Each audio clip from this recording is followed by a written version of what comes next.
O'Reilly. You need parts? O'Reilly Auto Parts has parts. Need them fast? We've got fast. No matter what you need, we have thousands of professional parts people doing their part to make sure you have it. Product availability. Just one part that makes O'Reilly stand apart. The professional parts people. O'Reilly Auto Parts. There's nothing like snook hook sets at dawn or catching a tarpon in the moonlight. Find your next fishing trip made easy on fishingbooker.com and experience the magic of the Sunshine State or any other destination on your fishing bucket list. Book a blue water adventure in search of sailfish or go snapper fishing with the kids. With over 6,000 captains and trips to choose from, planning your next one just got a whole lot easier. Download the Fishing Booker app on the Google Play or App Store, or visit them online at fishingbooker.com to book your trip today. You ever get that feeling the walls closing in, the concrete jungle suffocating you? You crave some wide open spaces, the chance to connect with nature, maybe in a spot all your own. Well, head over to land.com. They've got ranches, forests, mountains, streams, you name it. Search by acreage. You can search by location. You can search by the kind of hunting and fishing you're dreaming of. Land.com. It is where the adventure begins. Oh, hey, everybody. Episode 101 of the Hunting Collective. I know probably very anticipated by you, the listener, because you might learn who wins stuff. You might also not learn who wins stuff. So you got to hang on and listen to know. There's no way to know. Good show for you, man. We had Bryce Andrews, an author, wonderful writer, one of the best writers I've read in some time. I really enjoyed reading his book, Down from the Mountain, about living with grizzly bears, the life and death of a certain grizzly bear. We talked about that. We talked about naming animals. We talked about moving from urban environments to the West. We talk about killing and how it makes you feel. You know us. That's what we do. And before that, Phil and I went through a bunch of stuff. You're going to learn about the THC book club, exactly what that's going to be. We're going to make that a thing here pretty soon. Phil went to the NWTF show, the convention. It's true. It's true. You went. You're just fired up, aren't you? Can't wait. He's going to be a turkey hunter pretty soon, man. It's going to be great. And we talk about Joaquin Phoenix's speech at the Oscars, and I realize that maybe I'm the Joaquin Phoenix of the hunting world. It's hard to know. Take that in. It's hard to know. When I started off, we were recording this, I was really mad at Joaquin Phoenix, but then at the end I had you'll clearly hear me criticizing myself at the end. Joaquin Phoenix is just a stand-in for my inner dialogue. Wow. What if that speech changes your life today? What if I become a vegan activist based on self-hate? Anyway, a very confusing time here at THC for me. And so you'll enjoy that. But listen, before we get to that,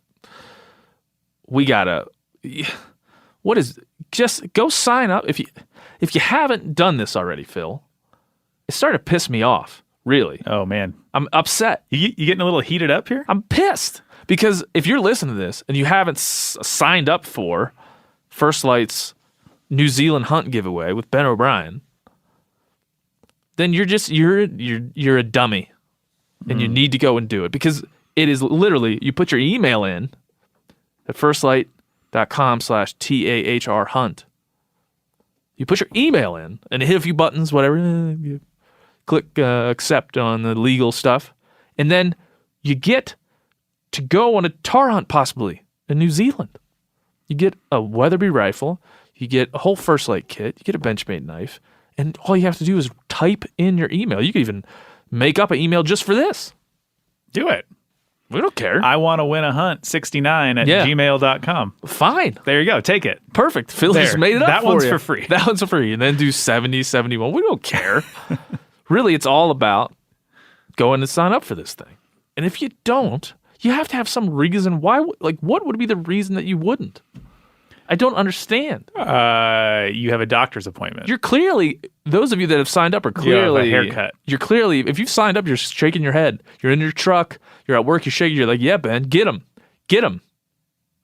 You're probably mad too. Or maybe you're not mad because you don't want anybody else to sign up. That's But true. I'm mad because somebody out there is listening who's heard this message before and hasn't yet signed up. It's like doing your taxes. It's not like doing your taxes. It's the No, opposite. it's way It's the easier opposite than of doing that. your taxes. Get over there and sign up. God, you're making me so mad. Whew. Hypothetical listener. Unbelievable. Anyway, enjoy episode 101. Go.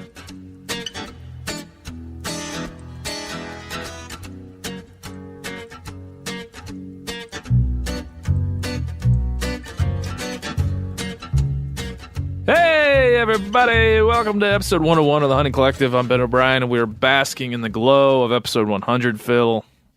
Basking in the glow. Yeah, it was a big one. It's a big one. And behind your desk. What's behind your desk right now here at the Meat Eater offices, Philip? I don't know what you're referring to. The desk where you sit, not your actual... Oh, yes. Not this desk. The desk. There's a where curtain behind you right now, but where you the- sit to edit these podcasts. Right outside the studio is my desk, and I showed up today, and my wall was covered with drawings of me, Phil the engineer, Phil the engineer. not Phil Taylor.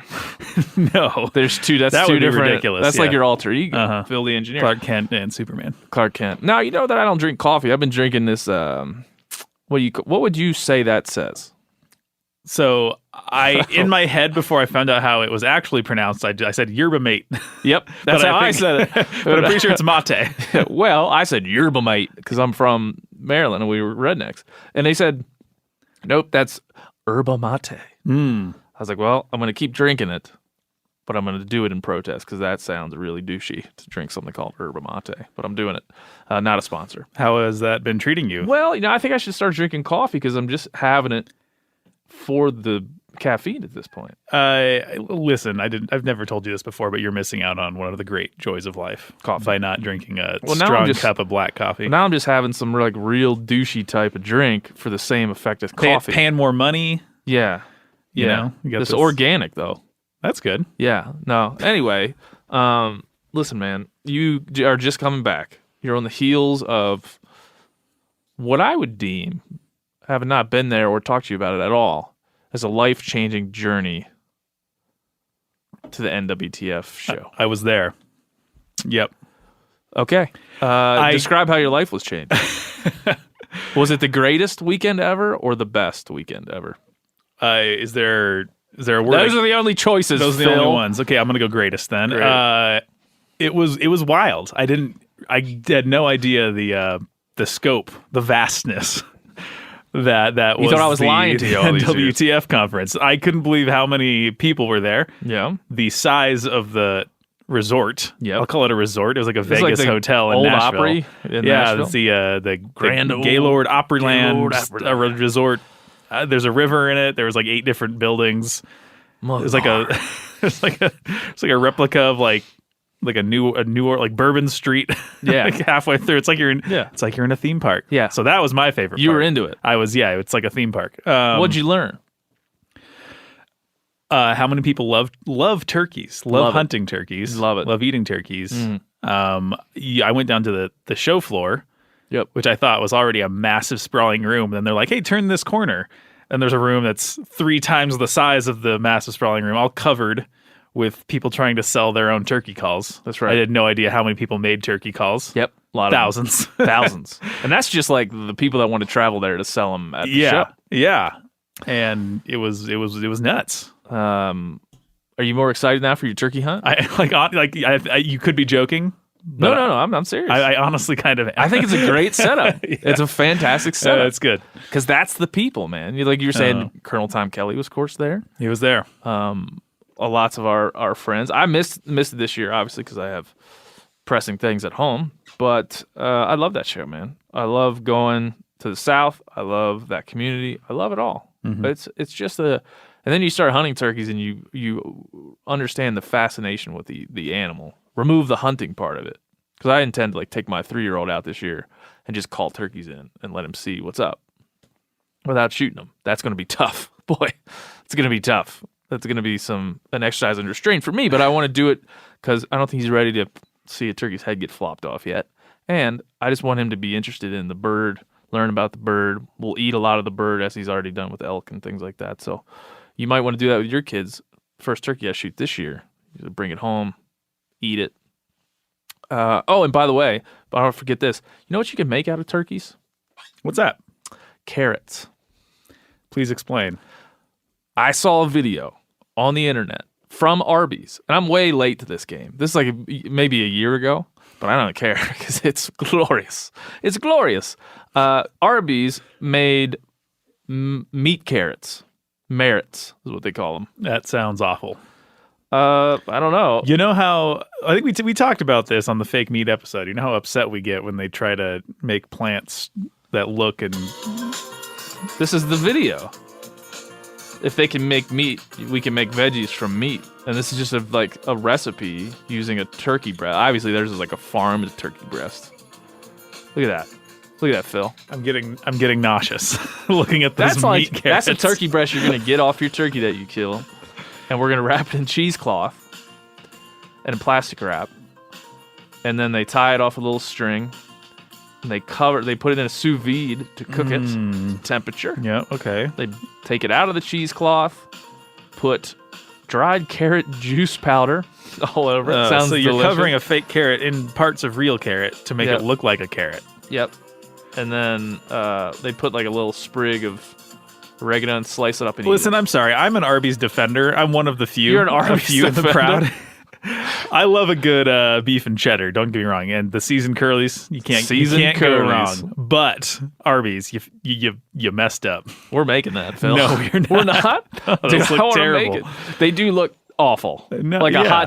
like a nuclear hot Remember dog. we took a bite of that plant sausage and we looked inside and it was like glowing yellow. Yeah, and it was unnatural. We would be making this just for the iron. No, we can't do that. No, we would be making. We're this just for hypocritical if we look at the meat carrot and we say that looks like a good idea. All right. Well, anyway, I just wanted to take a detour of that. But anyway, you're excited to hunt turkeys.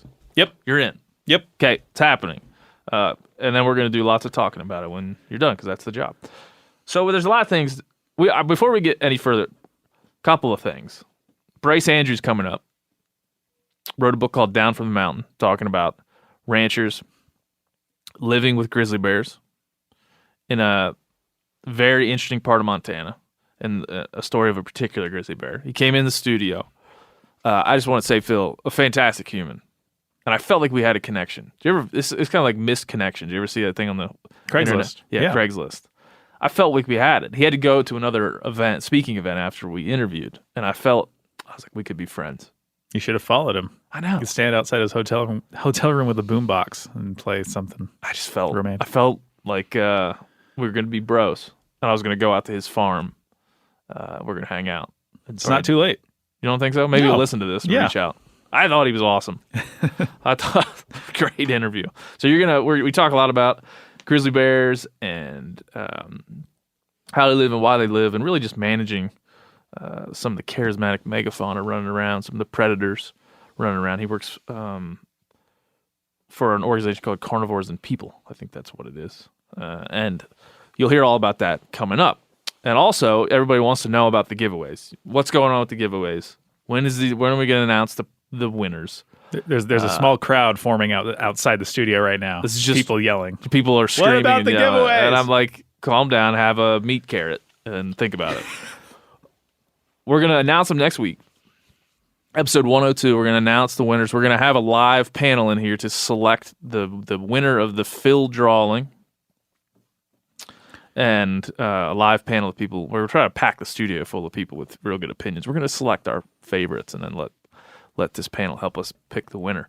We'll also announce the winner of the turkey call. We got a lot of them, a lot of entries.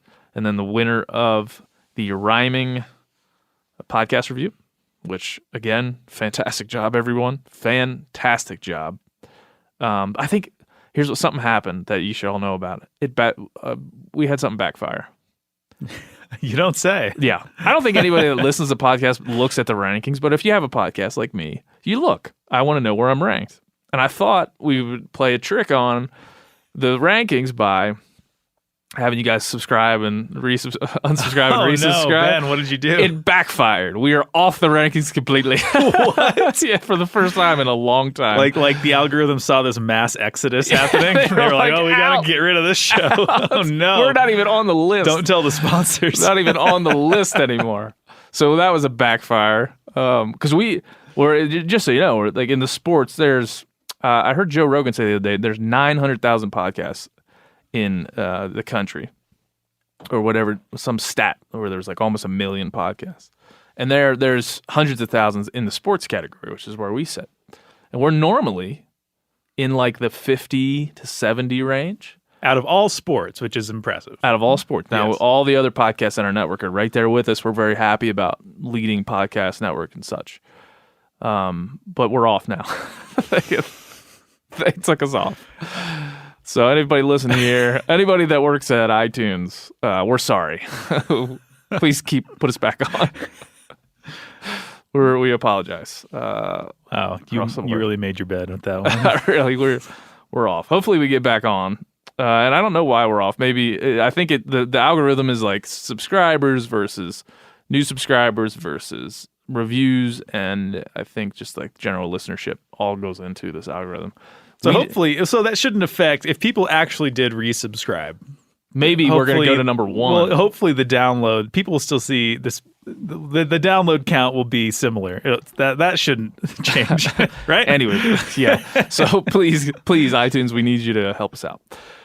But we're going to announce all that stuff next week. So it's right now Tuesday. You're listening to this. It's Tuesday, February 18th. Really 6 more days. It's got to be in Monday to win. So go nuts. We got a lot. Really, it's like to win a thing, this is a very low number of competition. Because if you were, for example, the First Light New Zealand giveaway, I'm assuming tens of thousands of people will have signed up for that.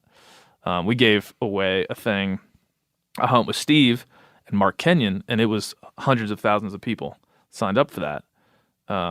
In this case, there's a couple hundred in each category, and so you got a good chance of winning. You just got to do the work and be creative. So go do it. All right. We got more. There's a lot of mechanical stuff we got to get to before we get to Bryce Andrews.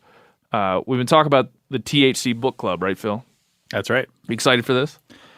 No. No, absolutely not. I like you just say that every time I ask you a rhetorical question. No. No. I'm going to tell This you my honest sounds answer. Lame as shit.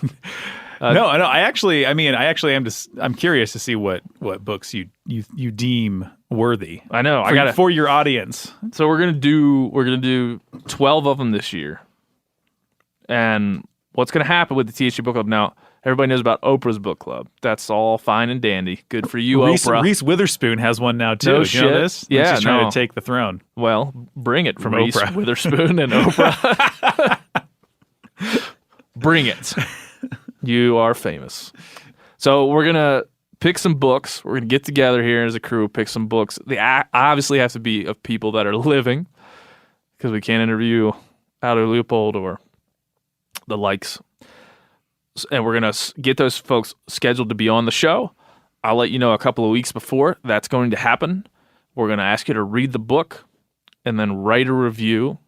I will write my own little review of the book, and then write a review, and then include a few questions for the author. The best and most creative review will be read to the author, along with a couple of questions you have for that author. We're all going to read this book together.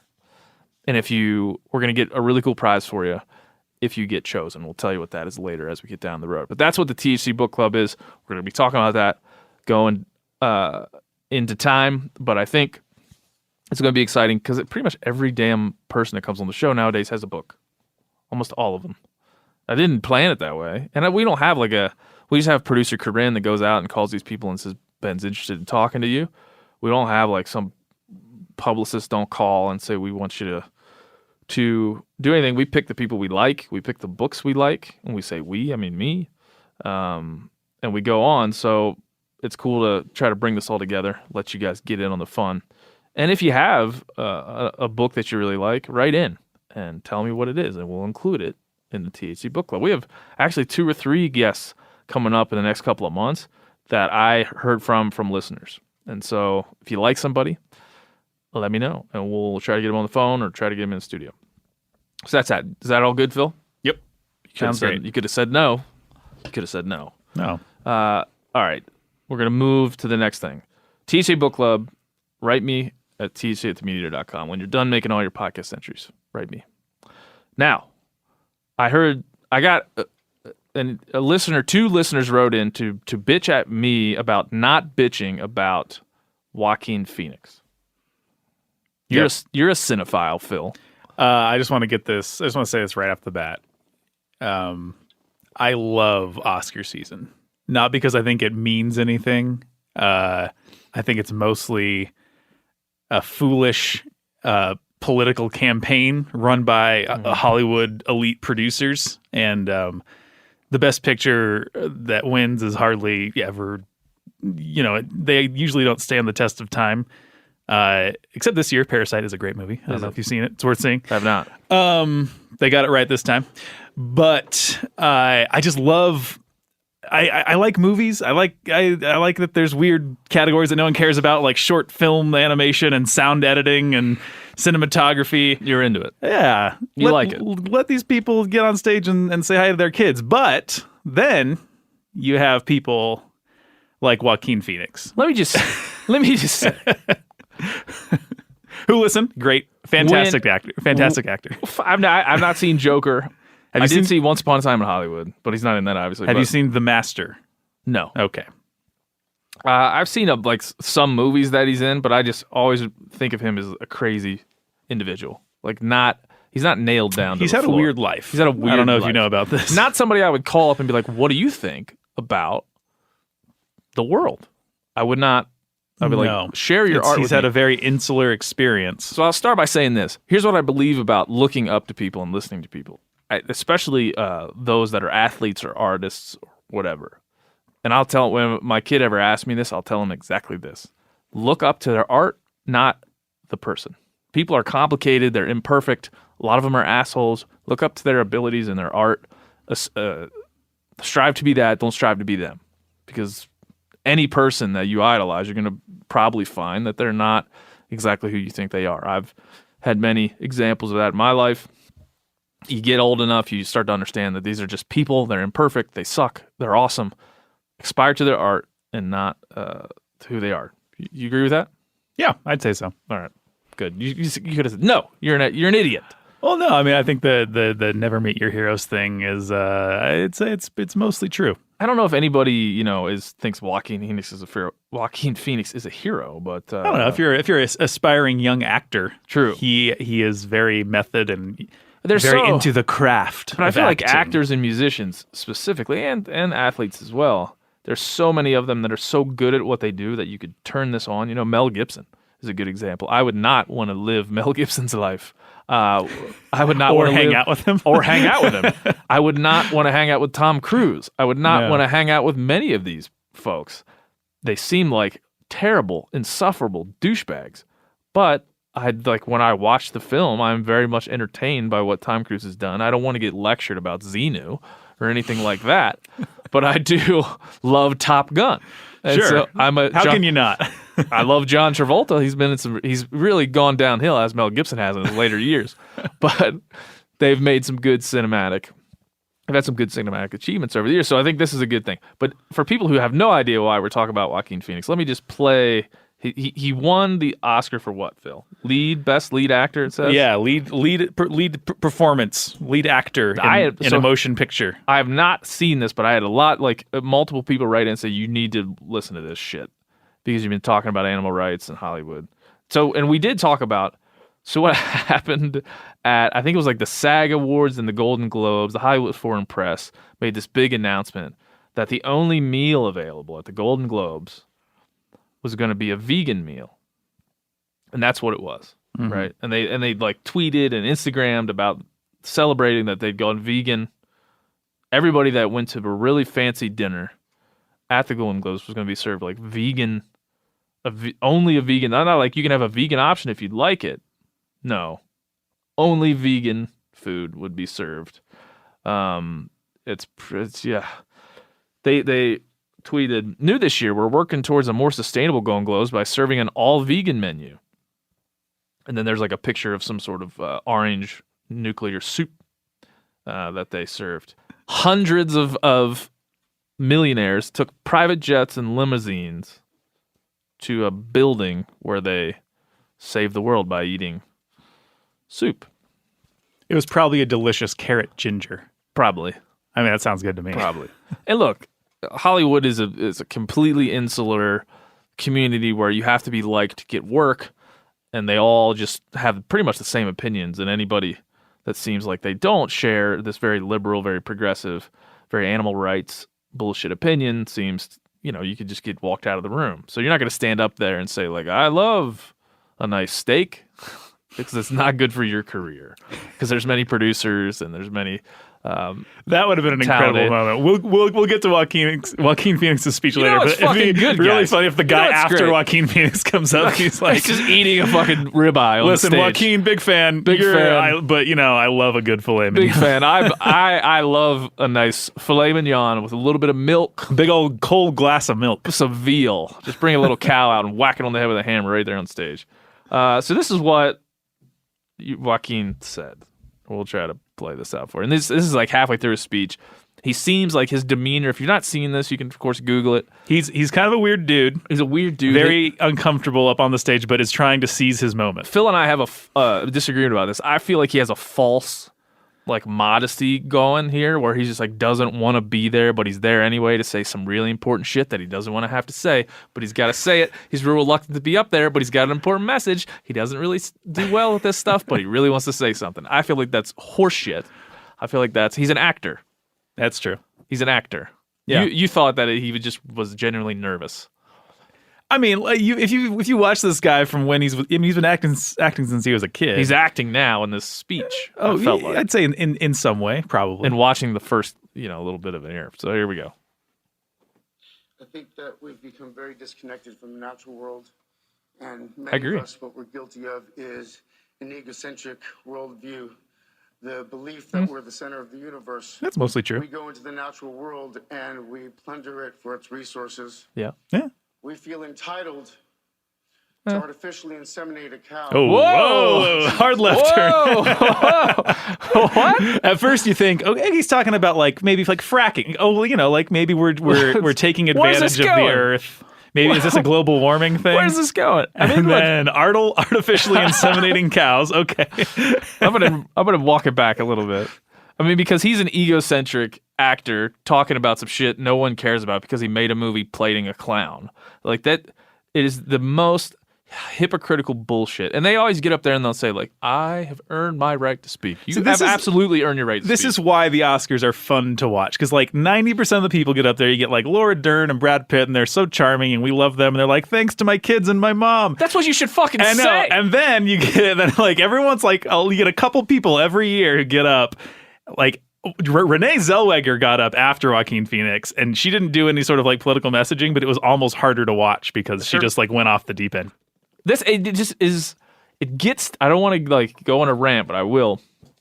It gets to the heart of this disconnection. He's up there saying we're disconnected. You're the most disconnected limo driving. This dude lives in a 4,000 square foot mansion. He's doing the same surfacey shit that every other person does.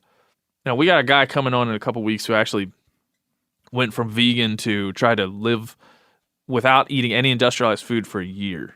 And we talked a little bit about this kind of thing where the vegan movement, the animal rights movement, and people like Joaquin Phoenix that hold these views are very good at the broad strokes. They're very good at talking about what might solve the problem, but they're not good at all about action.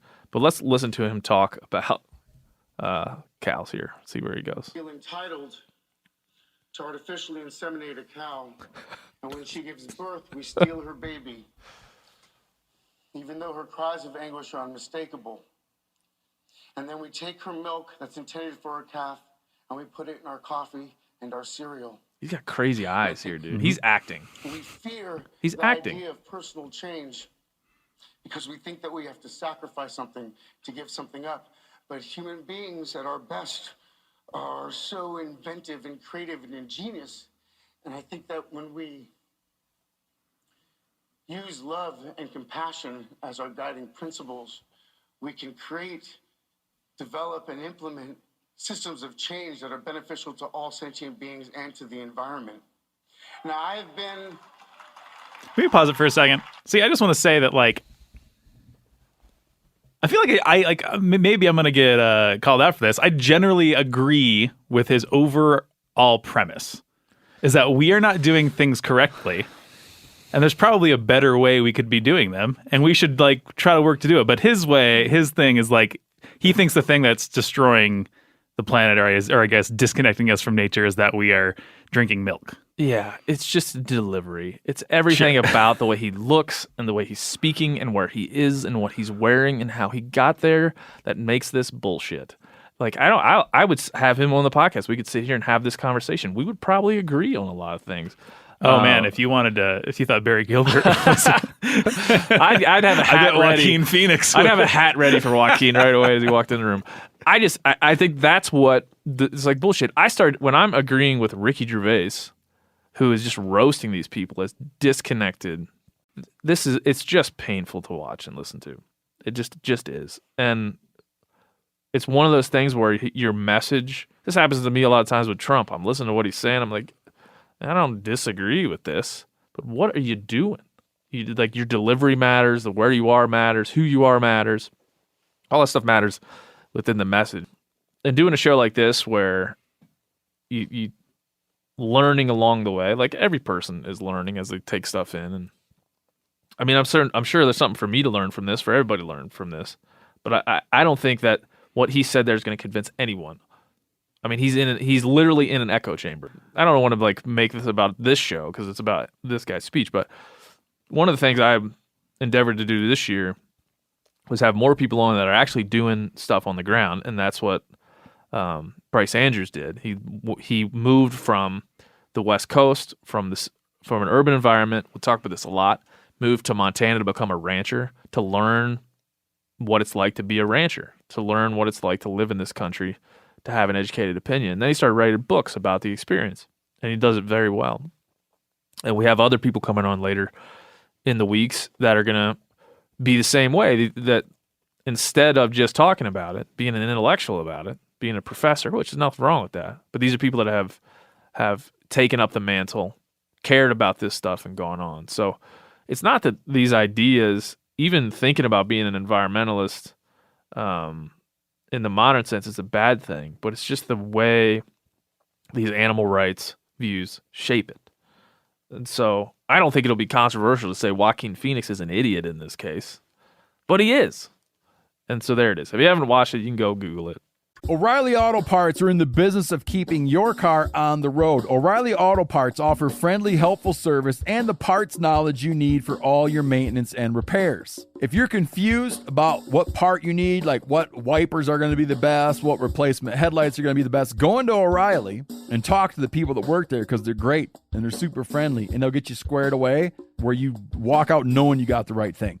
They've got thousands of parts and accessories in stock, either in-store or online, so you never have to worry if you're in a jam. Do you need your windshield wipers replaced? You need a brake light fixed? You need some quick service? They'll help you find the right part or point you to the nearest local repair shop for help. The professional parts people at O'Reilly Auto Parts are your one-stop shop for all things auto do-it-yourself, and you can find what you need in-store or online. Stop by O'Reilly Auto Parts today or visit us at O'ReillyAuto.com/MeatEater. That's O'ReillyAuto.com/MeatEater. There's nothing like snook hook sets at dawn or catching a tarpon in the moonlight. Find your next fishing trip made easy on fishingbooker.com and experience the magic of the Sunshine State or any other destination on your fishing bucket list. Book a blue water adventure in search of sailfish or go snapper fishing with the kids. With over 6,000 captains and trips to choose from, planning your next one just got a whole lot easier. Download the Fishing Booker app on the Google Play or App Store, or visit them online at fishingbooker.com to book your trip today. You ever get that feeling you're stuck inside staring at screens and a primal urge kicks in? You crave wide open spaces, fresh air, the chance to connect with the land? Well, maybe it's time to find your own piece of the wild, but searching for property can be a maze. That's where Land.com comes in. They got millions of listings across the country, from mountain ranches to hidden fishing holes. Their search tools are like a seasoned guide helping you narrow down what you want. Land.com isn't just about buying and selling. It's about finding a place to hunt, fish, explore, or simply sit by a campfire and listen to the crickets. So head over to Land.com today to turn one day into today, because trust me, there's nothing quite like the feeling of standing on your own piece of earth. All right, well, we're going to get to Bryce Andrews. We talked about a lot of really cool stuff, but again, here's a guy who moved from an urban environment, wanted to see what it's like to be a rancher, wanted to live in the West. He idolized the West, came out here and did it. Started his own ranching company, his own cattle company, then quit that, moved into a group called People and Carnivores, where he's really talking about how to really coexist with grizzly bears, wolves, and the like. Not whether they should be there or not, but they're there. How do we manage it? How do we do better? So I thought that was really cool. And so, a guy who I want to be friends with. This is Bryce Andrews. Enjoy.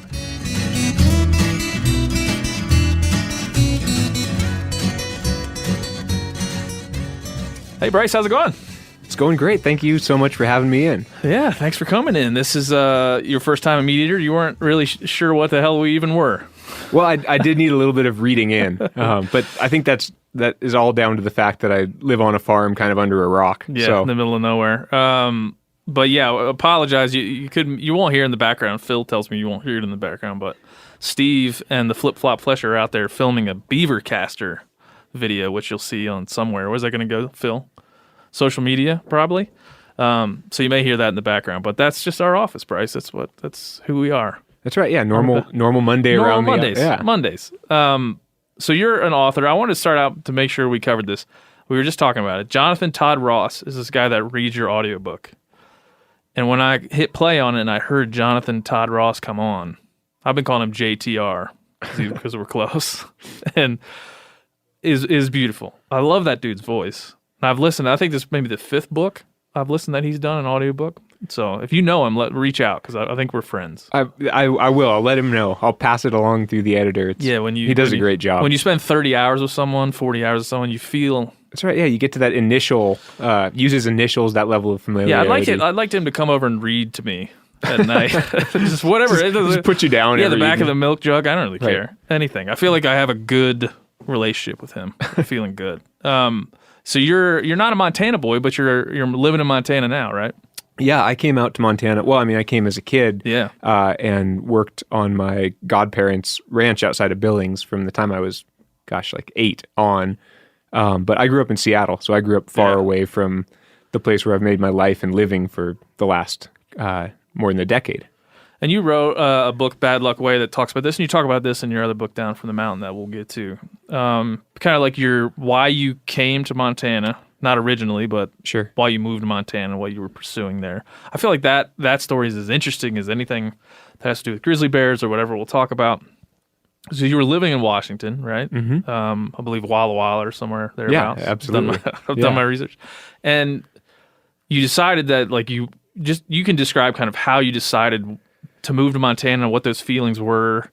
You describe it well in your writing, but I think just hearing straight from you. Yeah, I mean, I think really the thing that struck me, even as a kid, when I would come out here and my dad would take me out here fishing and we'd go on these sort of epic Montana summer road trips, I would cross the Cascades and I would come out into eastern Washington and see the horizon spread out.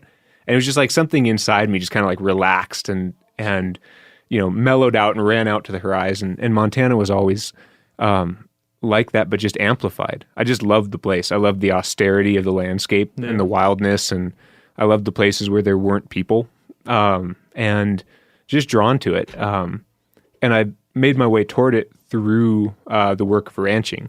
That was always the way that I knew this landscape best and the way I got to immerse myself in it. So loved that work and I loved this place ever since I first encountered it. Yeah, I mean, you said you grew up in this relatively urban environment. Very urban. Yeah. I mean, and describe like at that time, because I think the juxtaposition of where you are now and where you were there is important. During your city guy life, what did you think about large carnivores like grizzly bears and large landscapes like this when you were, less informed and kind of maybe inspired to them? They were abstract to me. I mean, they were conceptually interesting, and I was that dorky kid that did a senior project on range management. It was like no teacher in my high school had ever encountered the concept or a curiosity in that direction. Yeah. But I think I understood. So like my dad was an art director. He ran the University of Washington's Contemporary Art Museum, and they did this show that was called The Myth of the West. And I think that happened when I was, I don't know, maybe 9 or 10 years old. And the thing that I remember was seeing these images. You'd see like these, early watercolors of the West, the sketches of people who explored out here. You'd see these traditional depictions that are taken from native tribes. You see all these different sort of records of the West, and so many of them featured large carnivores and these giant, rugged, empty landscapes. And I just got fascinated with it, but in a totally distanced way. Yeah. I couldn't imagine myself being part of that landscape, even though I deeply wanted to. Yeah. And so, yeah. I grew up with the similar feelings, right? Like, mine's a little bit more trite, maybe. That I watched Lonesome Dove as a kid, and I'm like, I think Texas to Montana. And you start to think about what these landscapes mean and kind of what those horizons look like, and how the depth of a place like this and the life of it seems so much greater than where I grew up on the East Coast in Maryland. Sure. And I have the same feelings you had. Like, I as a kid, I wanted to know about it. I wanted to understand it. I don't know if every kid. I certainly idolized cowboys and thought that ranch life was something I wanted to get to. But you actually did it. Like, you didn't. I'm just a podcaster. I live in Montana, but I live in the suburbs. Like, you did it. Like, you really went from having those, childhood yearnings to making the jump.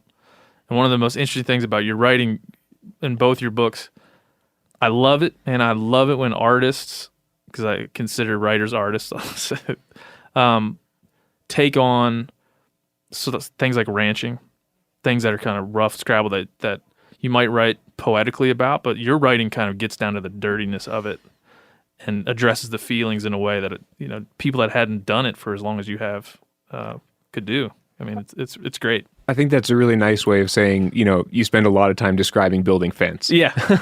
And the way it... Absolutely. Yeah. And it's interesting. It's interesting work to know well. And I have this really strong conviction that the things that we do all the time, the things that seem mundane, are actually really good ways of getting to know the landscape deeply and understand what we're doing to the places that ultimately sustain us. So I often do choose to write about things that seem, simple or gritty or dirty or whatever. Yeah, I mean, it's that the minutia. I even wrote down here. I just wrote down minutia because it's like that's where the beauty in these things are, and that's what we often don't address or even celebrate, right? Like we don't. So in reading your books, I was like, I'm learning about this minutia, and that's where somebody with your ability can really walk people through what it's really like to be there. Yeah, I mean, I'm fascinated with the beauty and the brutality of this place and the work that I've done here, and I think that like those qualities, beauty and brutality, are not just present in like the vast sweeping landscape; they're present in those details. Yeah, and that's what constitutes the daily life of a ranch hand or the daily life of an outfitter or anybody who's really in this landscape all the time, every day. It's these weird little details that have some of them no consequences, some of them life or death consequences. But yeah, they reveal something about this place, I think. Yeah, and it will maybe get to this too. I think normally those experiences kind of harden your opinions, right? You see it up firsthand and you go one way or the other, right? Right. Some people become protectionists, some people become the opposite. They fall into things like there's a beautiful part in Down from the Mountain where you talk about killing heifer and feeling guilty about it, feeling sad about it, and dreaming about letting them out, like pulling on the side of the road before you go to the butcher, and like, hey, just go out there. But then you also realize that if you let them out there, somebody else would scoop them up, Right. and they would come to the same end. Mm-hmm. And so like there's a weird sadness in that. I'm jumping forward because people got to know how you got there, but I'm excited to talk about that part. I think that we need to say, like, when you came to Montana, what did you do and why did you want to do it? Because there's a lot that informs about your book. Yeah, I mean, when I came here, I wanted to be as close as I possibly could to this landscape that was so attractive and interesting to me. And so what I did is I took a ranch hand, like a summer job, at the upper end of the Madison Valley on a ranch called the Sun Ranch. Beautiful place. Incredible. Have you been to the Sun? I've driven by it and saw its many wintering elk and like. Oh yeah, I had thousands. Hat tip. Yeah. Too. When people come, I always drive them by. My family comes from out east. We drive by the Sun Ranch. Like, you want to see some elk? I'll take you where you can see some elk. I mean, it's a funny thing because I fell into that job. You know, I found it from a distance on the MSU like range sciences bulletin thing, and I didn't know anything except for these little bits I had learned.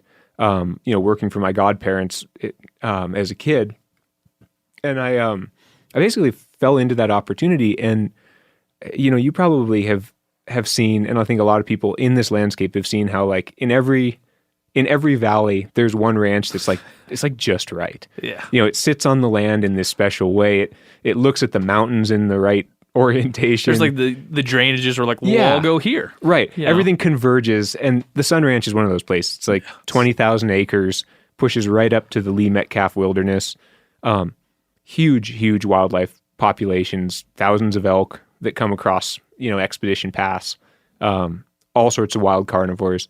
And I ended up taking care of this really large herd, being one of a ranch crew of 3, taking care of this herd of 1,300 yearling how steers old and were you heifers. at this point? Well, what year was it? I was 22, Yeah. and it was 2006. Were you coming off of college? Had you... Yeah, I was coming off of college, and I had taken this, like the classic ill-advised train trip around the country. There was a deal at that time. That's what you got to do. Yeah, we've been there. I went to Ireland and toured the breweries. Yeah, that's how we roll. Sounds great, actually. Yeah. I spent, a month sleeping on Amtrak trains. I was thinking about that when I was reading your book. I'm like, I wonder what this guy did to get him to this. Because like prior to 22, yeah, like I'm sure there was some like college experience that was wild enough to kind of like somehow push you in that direction. Yeah, I don't, or maybe not. I made it up in my head. I feel like I just did normal college things and so desired something that was kind of weird and different. And that trip really was. I ended up in New Orleans post Katrina, several years, or I actually don't remember what year Hurricane Katrina was, but the damage remained. There were water lines across everything. I ended up in rural Mexico hitchhiking up Baja, and like it was one of those like voyage of self-discovery things. And I came home and I didn't know what I wanted to do, but I did know how much I cared about this place out here. So from Seattle, I found my way here, and I never really looked back. I mean, I worked on the Sun, and then I went on to work on and manage other ranches. And now my wife and I have a farm on the Flathead Reservation north of Missoula. Yeah, it's beautiful. Yeah, it's a great spot. Area, man. You talked about it in your book, Down for the Mountain, about those early days. I believe it was on the Sun Ranch, where you would go out on patrol early in the morning, be on horseback, kind of learning the horse, learning the environment. And at some point within telling a story of going out looking for stray cattle and poachers or whatever, you learned the landscape, but you also learned what it was really like to live around large carnivores like grizzly bears in this instance, or wolves or whatever. Yeah. Like the feeling of going from no danger, the danger of like a car hitting you in the street, to this danger of there's a shadow, there's some rustling, I'm on a horse. Now I got to deal with this. Yeah. I mean, I think one of the coolest things about ranching is that you're not just observing the landscape, you're participating in it. And hunting is like this too. Yeah. You have a position, you have an objective, and that's really, really different than, wildlife watching in Yellowstone, for instance. And I remember being on the Sun Ranch and had 2 different experiences that really kind of like bookended that feeling for me. One, I was running across one of the north end flats. There's big flat part of the ranch on the north end, and this antelope was coming out of the distance. And I realized, so we're on these parallel trajectories converging on this enormous flat expanse. There's like not a sagebrush to hide behind for miles. And I keep thinking like this antelope is going to turn. Like he's going to see me and he's going to turn. And slowly, as we both kind of kept trotting, it became apparent that like he did not see me for whatever reason. He was looking up into the sunset. The sun was behind me and he just couldn't really see. But we got really close, like 20 feet. Yeah. And for all the hunters are like, whoa, wait. Yeah. Use the sunset? Yeah, great idea. No, so like we're converging, and all of a sudden I realized like if I don't do something about this, we're literally going to run into each other. Yeah. I'm going to run into this antelope.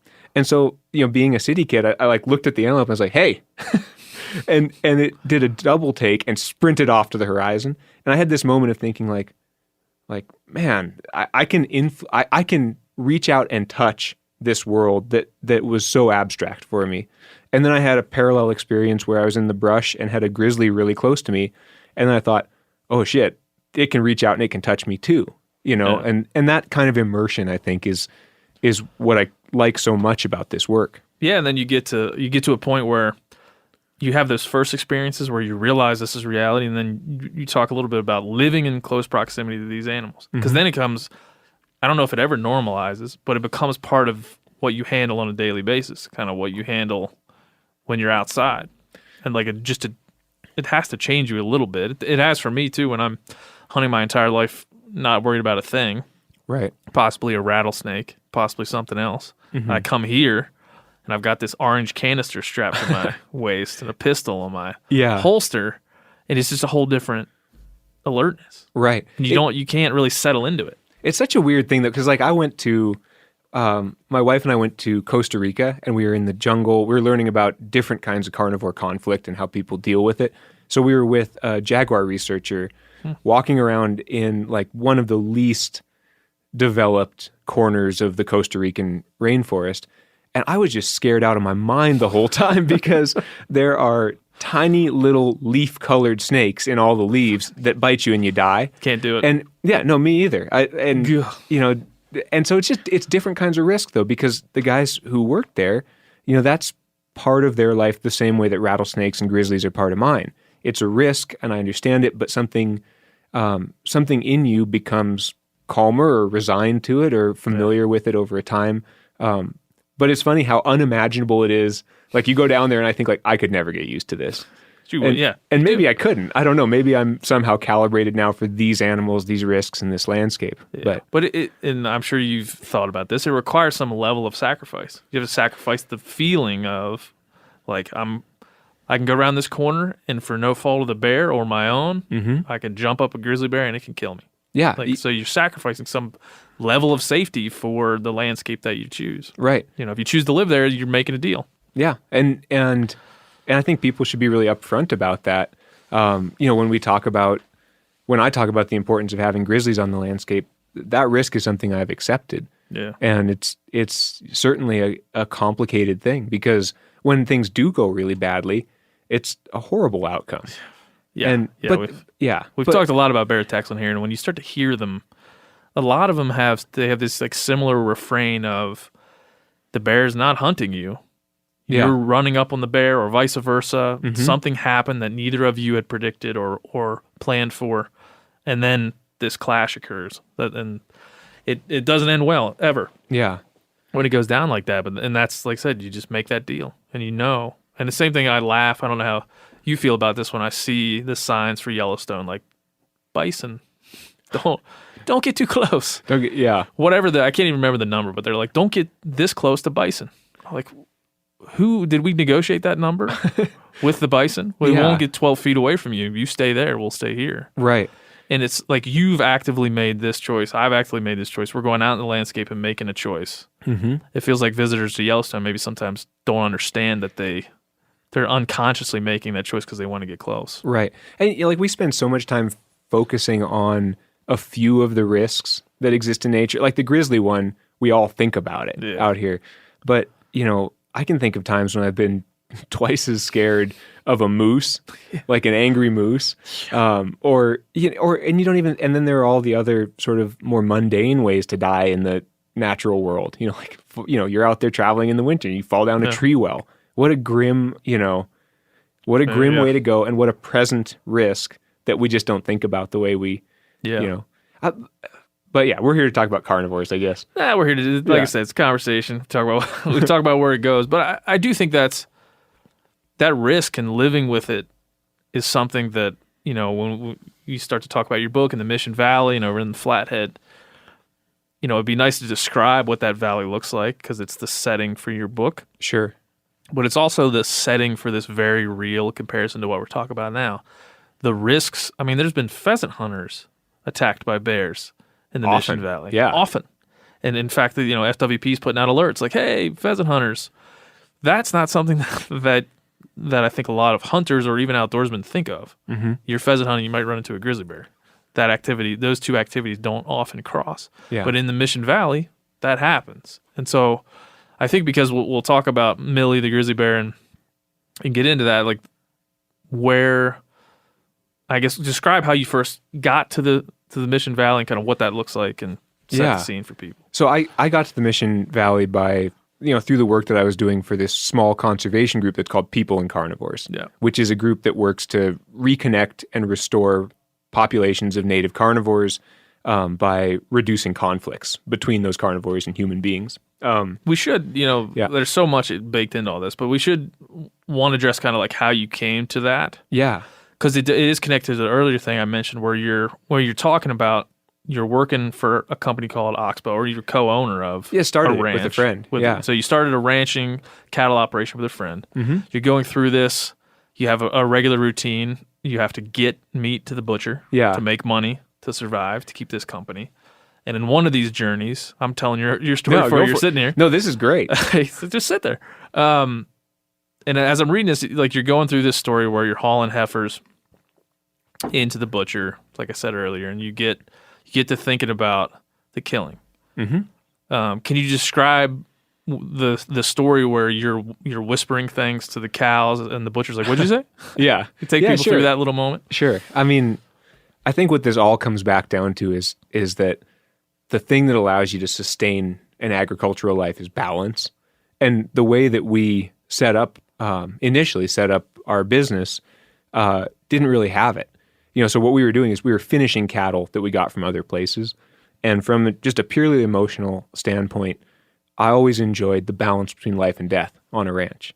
For every one that you had to take to the butcher, you're also getting to enjoy a calf being born and that kind of hope and that, open-endedness. And so there was some sort of a thing where, there's a weight in killing, in being the person who creates the meat for other people. And I always think we should look at that in the face, and I think this is a thing I've always wanted to say to hunters and people who produce meat one way or another is, we don't lose anything by looking at this in the face. We should understand that killing does damage. Like killing, if we try to look at it as something without a darker side, we're kidding ourselves and it will do damage to us. I really think it will. But so I was taking these animals that we had raised or, finished for a period of months every week. And I just kind of got to this point where occasionally you would take a cow and she would absolutely know what was going on. Because we worked with these animals in a really low stress way. And what that meant was we could get them to go on trailers, out of trailers really easily. They lived a very happy life. And the story you're mentioning is when I brought a trailer load of heiferettes, so older, kind of 3-year-old cows that didn't breed back, brought in this load and was pulled up to the back end of a local processing house. They just would not get out. They smelled the blood. They saw. At least one of them knew exactly what was in the offing, and I had to use force and basically shout and slap them out of there, which was a thing that really stuck with me. And I think it's also, like you were talking about Lonesome Dove, and this is sort of like a modern version, because there's like a couple of buddies decide to do this thing, and it was best case scenario, and it still is.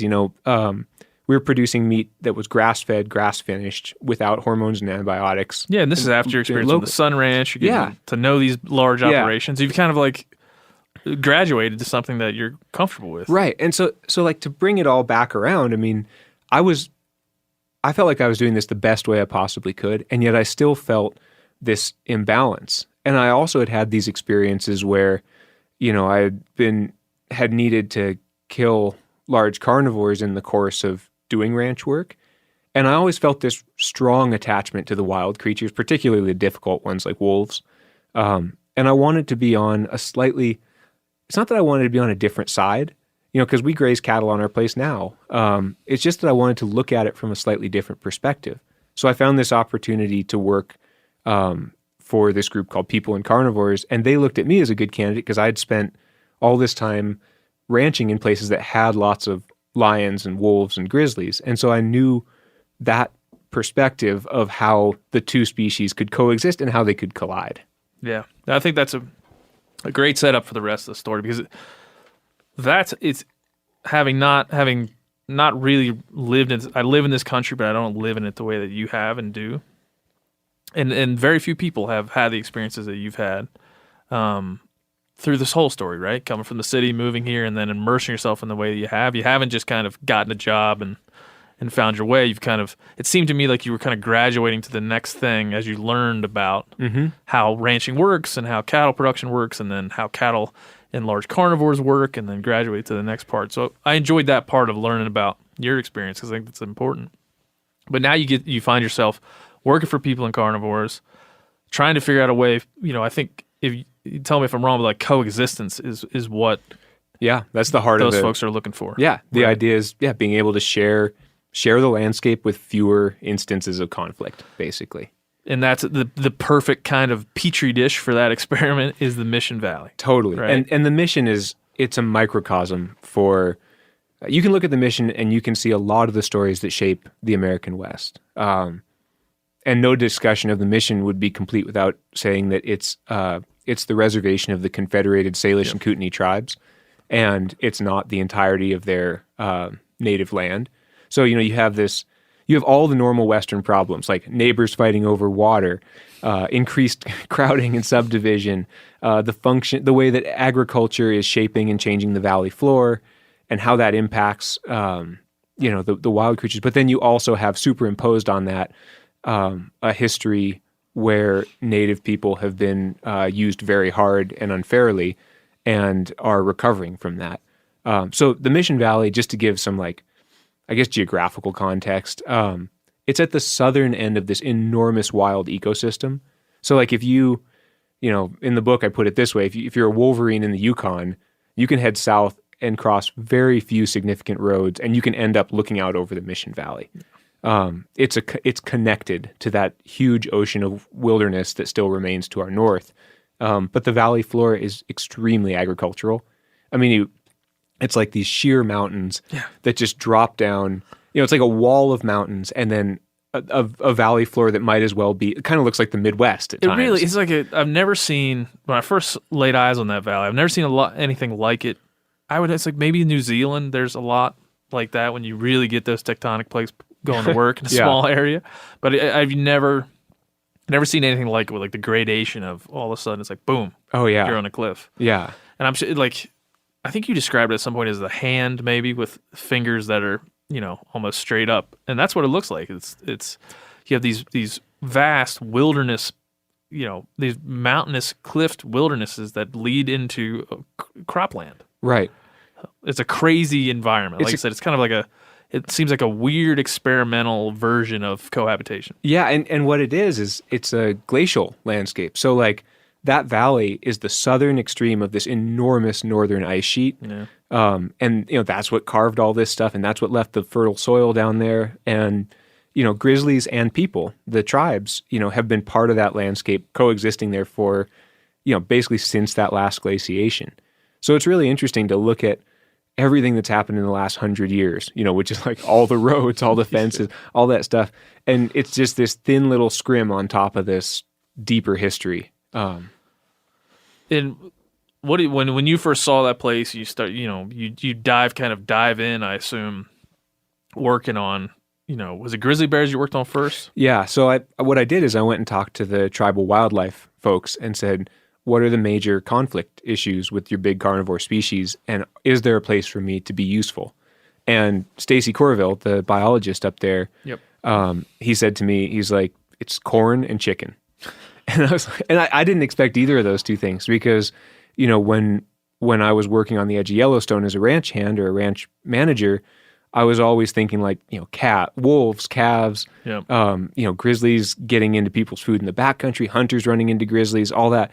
But corn and chickens, and the whole, it's a very Midwestern thing to say. It's very Midwestern, and that is the funny thing is like you have the fertility of the Midwest, like the soils and the topography, just like jammed up straight against the gnarliest mountains you've ever seen. Yeah, and so he basically pointed me toward those two things, and in particular, a family-owned dairy where grizzlies had learned to feed almost exclusively on corn when the corn was ripe. The rancher's name was Greg? Yeah, right? Greg Schock. Yep. And Greg's a great guy and somebody I still have a good relationship with. He tolerated all my experiments out there. But yeah, I mean, this struck me in reading this book when you think about kind of how we, even as hunters or biologists or someone who's studying a landscape, you kind of run into these special situations, and this is one of them where you have this. Can you describe, when you first arrived there, you realize this corn issue, right? And then you kind of I had to kind of think in my mind, big fat grizzly bears rolling down out of the hills, especially when they're hyperphagic, which means eating a whole bunch. Yeah, are coming down and just spending time in cornfields. Yep. Rolling around, taking naps, like doing their thing. I mean, they're pretty happy in there. Yeah, it's physiologically pretty damaging for them. Their teeth kind of go to pot, and they eat to excess. I mean, they're basically in there. I read they have trouble walking. These grizzly bears, are going to eat so much they can't walk. Yeah, well, they can walk, they but waddle. they waddle and they struggle to run. And this is why all of these issues are so much more complex than they seem at a great distance because. On the one hand, a grizzly's like big goal in life is to get super fat in the fall. Yeah. And this does accomplish that. On the other hand, choosing this food source means that they're not going to the peaks like they used. They used to go all the way up to the top of the Mission Range, this like knife edge, giant mountain range we were just talking about, and they would eat army cutworm moths and ladybugs that came in colonies of millions and millions of insects, and that was their late season. Yeah, they got to work. They got to burn calories. Yeah, they got to dig to get that. It's a whole different experience. Right. It's very different than plucking a. We're talking fast food for bears here. We're talking really, drive through corn. Yeah, is what we're talking about. And it's an amazing thing to see what that looks like firsthand because the corn. I didn't grow up around big cornfields, but when you're inside of a cornfield, it's eerie. Yeah. That's kind of a pun too, I guess. I didn't realize that. Oh yeah. Yeah. Oh man. Oh, you can use that in you're giving a talk later on. You're gonna write that down. I should write that down. Dad jokes. I'm getting good at dad jokes lately.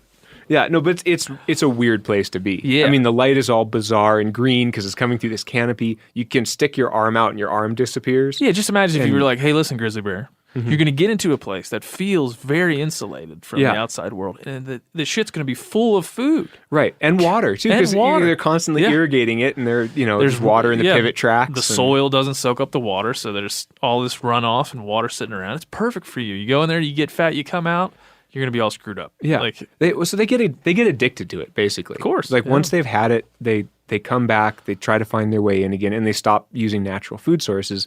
And two things follow from that. One, the farmer loses an unsustainable amount of corn. So Greg was losing like a quarter of his corn crop on a 90-acre field. And that was making it harder for him to do something that was already hard, which is maintain a family farm in the current agricultural climate. Yeah, these grizzly bears are eating 20-plus acres worth of corn. Yep. Yeah, that's 20-plus acres of corn. And they are also...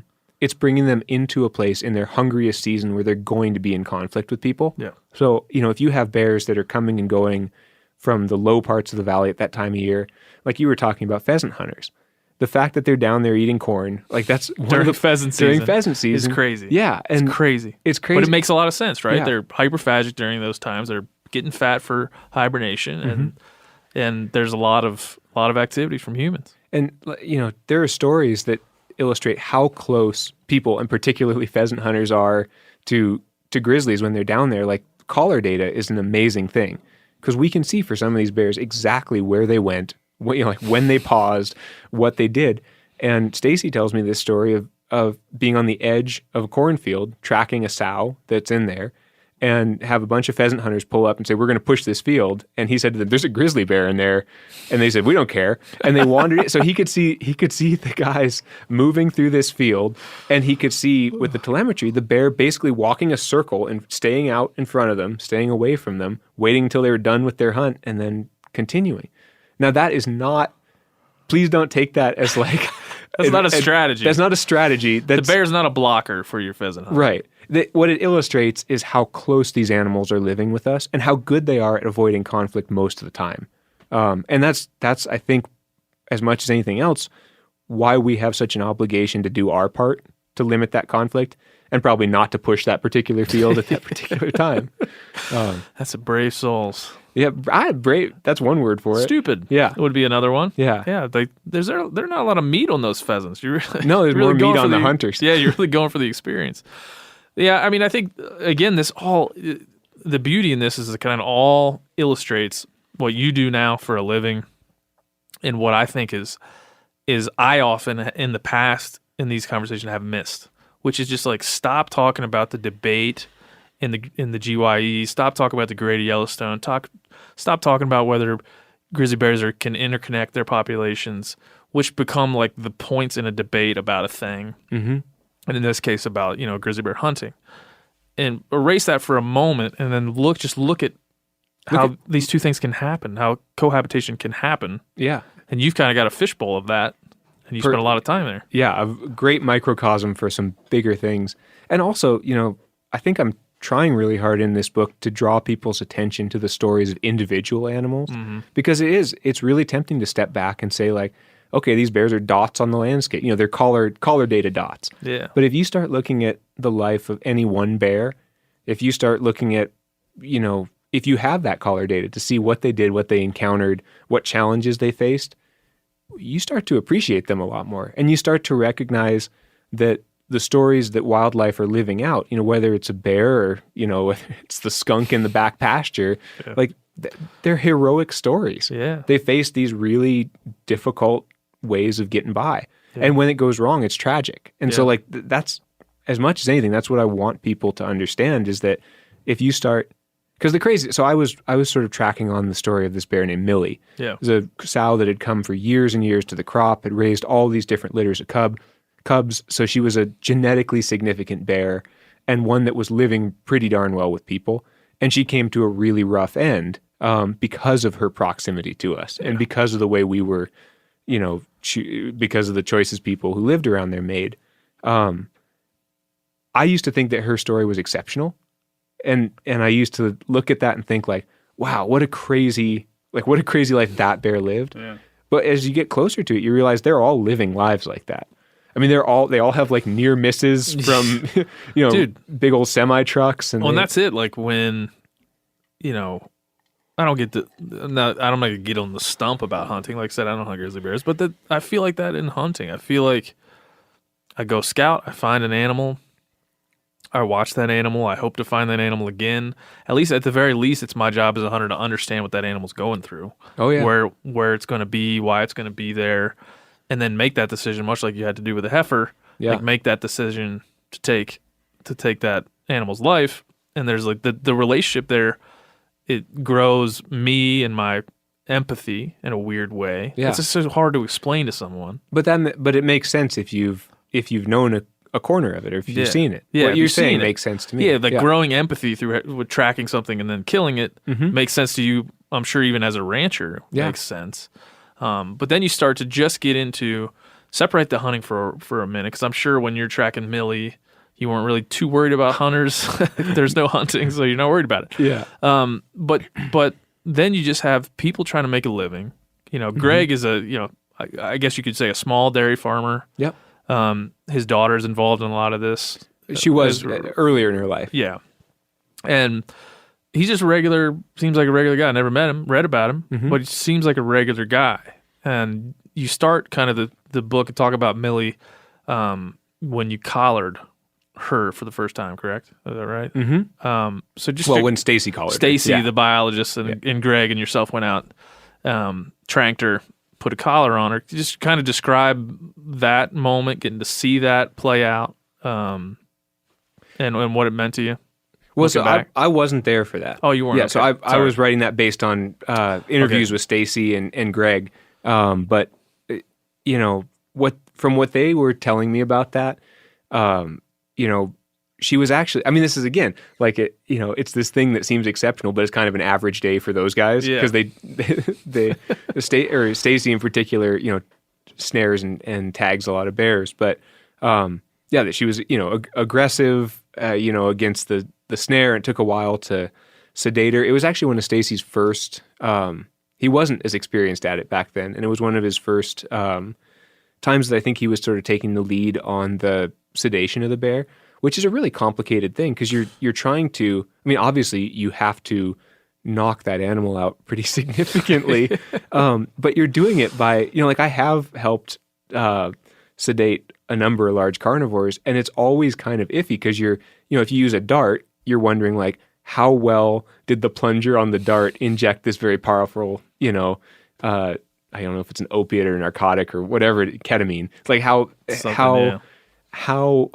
much of it did it get, and like how amped up is this animal that it will take more to knock it down. And then once you get it down, you have to be really careful that it doesn't die, and so it's a total balance. And it's another one of these things that builds empathy.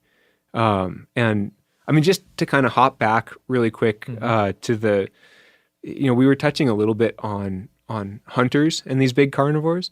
Have you ever run across that book Of Wolves and Men by Barry Lopez? I haven't, but I know Barry Lopez, his work. Yeah, so that's He's a fantastic book because it talks a lot about the ways in which we see ourselves in these big carnivores, and particularly hunting societies.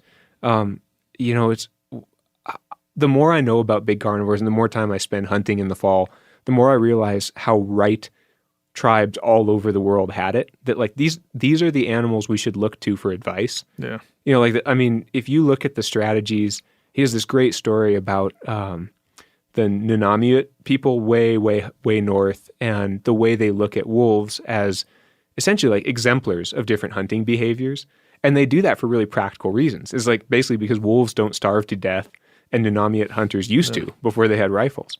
And so, I don't know, I guess I just think, because we're here in a space that's really devoted to hunting, I think we're kind of missing an opportunity as a community of people who hunt and think about wild places in that way. We should be looking more at these. I think, oftentimes people are really antagonistic with hunters. Yeah. We look at it as like, we were taking 1,000 elk out of this herd and now the wolves are taking this much, and that's a loss. Yeah. But having these animals on the landscape can actually show us a different way of going about something that's important to us. We can learn from them. That's what I'm trying to say. Yeah, I love that perspective. Because like I was telling you probably before we hit record, I've had a lot of people in here that have I've had, storied biologists, people that have spent time in wild places for decades, 60 years in some cases, come in and say, kill all the wolves, and I was like, listen, man, that strikes me as so wholly false. But then at the same time, I've had people come in here and be like, don't ever kill a bear again. And I'm like, well, that goes against this model of conservation we've built. It goes against kind of the way that we would be interacting with these animals. It kind of doesn't take into account the history of the interaction here. There's got to be some way in the middle of all this. I'm never going to go out in my lifetime, I don't think, and kill a grizzly bear. I may come to that. If given the choice, I may come to a reason why I might. But there certainly is a lot of information about myself and then all of hunters in going through what you just said.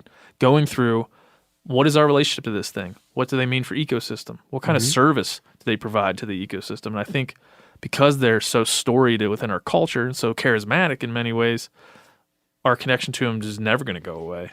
And we're not going to be able to just write them off. I mean, the only way it goes away is if they do. Yeah. And that's the thing that we really have to be careful of, because one thing that everybody should be aware of is that this landscape of this like beautiful, gorgeous Western landscape that we all, I mean, people with every different stripe of beliefs, every kind of politics, everything. We love this place. Yeah. You know, we care about it. And one group of people doesn't care about it more than another. You know, everyone cares about this, but it's filling up.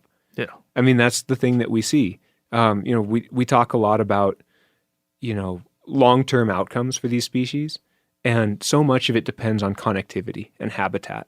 And, you know, like right now, to take the grizzly bear as an example, we have the Northern Continental Divide population, so that's like surrounding Bob Marshall Glacier. We have the Greater Yellowstone ecosystem population, which is down in this area, and they're not well connected genetically or connected genetically. And then we have this massive chunk of habitat in the Selway, Bitterroot, and Frank Church wilderness that together, that's the largest chunk of intact roadless habitat left in the lower 48. We have this opportunity right now to connect those things. And it's not just for grizzlies, it's for every, you know, it's for the flow of genetic material for every wildlife species that we want to persist in this region. We need to make those connections because people will continue to come to this place. And if the past is anything to judge by, we are not great at showing collective restraint. Like that's, I mean, think about. We have a history of eradication we with do. these animals. Yeah, and that's a thing to struggle with. We should be struggling with that right now. We didn't come here the first time like, hey, we figured it out. Yeah. Here's what we're going to do. Coexist. We didn't. We came here and said. And a lot of that comes from, I mean, I think it's really cool to talk about this in the context of hunter-gathering societies and hunters, because so much of our approach to carnivores in the West comes from an agricultural mindset. Right prior to the agricultural mindset, there is some degree of competition between, you know, native hunters and big carnivores, but there's also this correspondence, this notion of not necessarily collaboration, but learning from each other and being able to better hunt the landscape because of the other one's presence. And there are a lot of historical precedents for that I'm going to leave aside for right now. But like in the West, we have an agricultural mindset. And what that creates is this duality. Something's mine or it's not, right? Yep. Something's domestic or it's wild. It's with me or it's against me. And I think that we really need to examine that now, because we're in this really weird space of cognitive dissonance where like so much of what we love about this place is the part that's uncontrollable, that remains wild. And yet we have a mythology and an approach to it that's entirely unsuited to preserving that space. Yeah. And when you start to see these conflicts, it becomes real. And like I was reading some stuff on people and carnivores and like the list of things that the prescriptions for dealing with grizzly bears in the Mission Valley. Yep. There's a lot of things you can do. So many things. Yeah. None of them involve guns. Like it's like I made a list here because that's bear poles or food storage, carcass composting, livestock guardian dogs, fencing, garbage security, scare devices, bear spray, and range riders. Yeah. I'm sure that's just some of the things you can do. But that's a pretty good summary of like, if most of us were doing those things, we'd have a lot fewer problems. That was my question. It's like if every rancher, you know, maybe there's a subsidy or some way like, hey, look, I know this costs more for you to do it, but you're also losing something with your crops and with these encounters. Do all these things. What do you think, you know, let's take just a standard rancher in the Mission Valley who's got, let's say, hey, Greg, you got 90 acres. You do all these things. You got all these bears coming down. They're habituated to this. Do all these things. Then what do you feel like is the outcome? Or what have you seen, I guess, is probably a better way to put it. I mean, it's all a numbers and statistics game, right? Because like as these animals move across the landscape, every time they encounter an attractant, so like an attractant is anything that can get a carnivore into trouble. You know, like a carcass hanging in a garage, an attractant. Yep. Unsecured garbage, chickens, a cornfield, all of those are things where they can cause a collision between the humans and the animal. Every time an animal's moving through the landscape and it encounters one of those, it basically rolls the dice, right? Like it might get suckered into eating that garbage, and if it does, it's going to get used to doing that and do it in the future, or it might go on by. So basically the way we look at it is, to whatever extent we can, we decrease the number and intensity of attractants on the landscape. And I mean, the hard thing is like, you could do a lot of things right and things can still go sideways on you because animals are individuals and animals carry with them the behaviors that they learn elsewhere. So like, you know, to look at wolves as an example, if you have a wolf that's really dialed in on killing calves, it's going to want to keep killing calves. We have some tools that can make it harder for them to do that. We have livestock guardian dogs, which are phenomenally useful and effective. We have fencing solutions, both temporary and permanent, but like it's very hard. You can't guarantee that things will work out well, but you can increase the likelihood of them going well and decrease the likelihood of like really predictable problems. Yeah, and I think I was trying to pull up here because I just started to read kind of the U.S. Fish and Wildlife. They do some conflict studies and look at their 6 recovery regions that we're looking at for bears. In its totality, what do you think is the most common thing that they're looking at? I know I was like I said, in terms of conflict. Yeah, in terms of conflict. Well, it's different for each of those. Yeah. You were talking about the main recovery regions. It's different in each one. I think crops, that kind of conflict. Crops huge on the front, the east front, as bears are moving out into the prairie. Small livestock is huge anywhere you have a significant density of people. Anywhere you have like ex-urban subdivisions. So it's going to be different everywhere. But the one thing that's true across the spectrum is that as more people enter the landscape, the number of potential conflicts rises.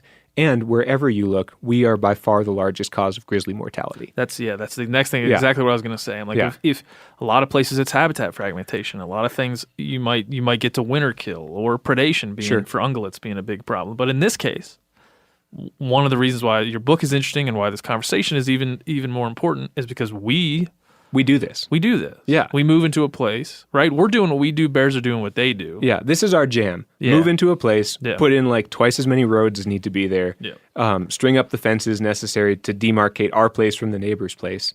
And we often do that, like in the last half of the 20th century, we were able to do that but not see the consequences of it. Because if you do that in some places, you end up with these islands that wildlife have to move around. Yeah. If you do it everywhere, you end up with the wildlife on islands. And that inversion, that's the point that we're at right now. Yeah, that's a good point. Yeah. That's a good point. It's a good way to describe it. Like, where is the wildlife in comparison to us? How much of the landscape have we taken up? Yeah. And what do they get? What's the island? What's the ocean? Yeah. I mean, I'm not into this, like, we are what we are, and we do what we do. We move across land. We're not as much... We're not a virus, but we could be like a bacteria. We just like roll across landscapes and kind of eat it up, churn it up in many different ways. Well, you know what? One of the best analogies for it. So Jamie Jonkel is the bear biologist out in Missoula. He said, he said something pretty bleak, but I think it's worth sharing here. We were sitting there talking about bears, and he spent, his father was this Chuck Jonkel, renowned bear biologist. And Jamie was saying, like, he said, in 50 years, you're not going to recognize this place. He said, Missoula is going to fill its entire valley. It's going to, he said, and what he said at the end, he said, we're like a big fucking glacier. He's like, we use all the good low country and we just leave the mountaintops for the bears. Yeah. And he looked at that as a foregone conclusion. That's where he and I part ways, though, because I'm young enough that I am not willing to admit that is going to be the outcome here. I don't think it can be. And what that means is we have to be the first generation to do something that's truly revolutionary in the West, which is to leave this place less settled and therefore more intact than we got it. Yeah. Like you said, there's so much, like millions of acres of critical habitat for lots of species. And we're going to decide in the next couple decades what we're going to do with that. Yeah. But the difficult thing is we're not going to decide all at once. Yeah. We're going to decide it like one subdivision one little at a thing time. at a time, right? Yeah, and I think part of the prescription to that is exactly how you lived your life and how others that listen to this that are hunters could live their lives as well, is like learn about landscapes, learn about the ecosystem, play your part, and when you get a chance to step up and share what you've learned, do it. Yeah. But do it in a pragmatic way. Do it in a way, because a lot of times when we start about this conversation about grizzly bears, I think a lot of people's mind flips to like the environmentalist, in this case, anti-environmentalists, like, well, we're humans. I'm not going to hate myself. I want to make money for my family. I want to have a job. I want to make a life. This is who I am, what I do. I'm just trying to do the best I can here. It isn't about whether you're going to hate yourself or not. It's about what do we, it's not about negatives, it's about a positive. Yeah. It's about what are we going to do for this place that we love? Because anybody who gets out and sees what hunters see, what fishermen see, I think you'd have to be pretty damn blind not to come to love this place. Yeah. Right? Like that, because some of the best moments I've had in this landscape have been when, like, if I'm after elk and it takes me to some weird little side drainage that nobody in their right mind would ever walk up because it's a like awful old side hill, and you get to places and you realize I have true solitude. I have a true understanding of this place that I've been looking at from my window for the last how many years, and it matters. So I guess I'm saying, like, for me, that's what this is about. It's like, ask yourself, really, what do you love about this place? And what I love about it is how it's intact. Still, in some places, like, we have all the creatures, and the the high order carnivores are ecologically necessary for this place to be the way it is. Yeah, I mean, if you like to hunt elk, I don't think elk really can be elk without wolves and grizzly bears and other things. Behaviorally, you mean? Behaviorally. Yeah, I mean, the Yellowstone example is that whole thing with trophic cascade. Yeah. And maybe this is something you guys talk about a lot. We talk about it a little bit, and I think there's some pushback on trophic cascade that I think conceptually it makes a shit ton of sense to me. But I think about, if you just think about, animals are conditional, right? You talk about grizzly bears can be conditioned to eat corn in a cornfield. I mean, that's not something that you traditionally would see. They're moving around a landscape, and they can be pushed and pulled in different directions based on what they want. Right. Right. So you have this conditional nature of an animal, and then you remove one of the major conditions to its life and death, which is the predation of these large carnivores. It's going to change what it does, how comfortable it is, the stress of the mothers that are given, like when they drop calves. Right. In a lot of cases. So, or fawns. O'Reilly Auto Parts are in the business of keeping your car on the road. O'Reilly Auto Parts offer friendly, helpful service and the parts knowledge you need for all your maintenance and repairs. If you're confused about what part you need, like what wipers are going to be the best, what replacement headlights are going to be the best, go into O'Reilly and talk to the people that work there, because they're great and they're super friendly, and they'll get you squared away where you walk out knowing you got the right thing. They've got thousands of parts and accessories in stock, either in-store or online, so you never have to worry if you're in a jam. Do you need your windshield wipers replaced? You need a brake light fixed? You need some quick service? They'll help you find the right part or point you to the nearest local repair shop for help. The professional parts people at O'Reilly Auto Parts are your one-stop shop for all things auto do-it-yourself, and you can find what you need in-store or online. Stop by O'Reilly Auto Parts today or visit us at O'ReillyAuto.com/MeatEater. That's O'ReillyAuto.com/MeatEater.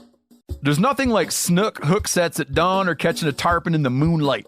Find your next fishing trip made easy on fishingbooker.com and experience the magic of the Sunshine State or any other destination on your fishing bucket list. Book a blue water adventure in search of sailfish, or go snapper fishing with the kids.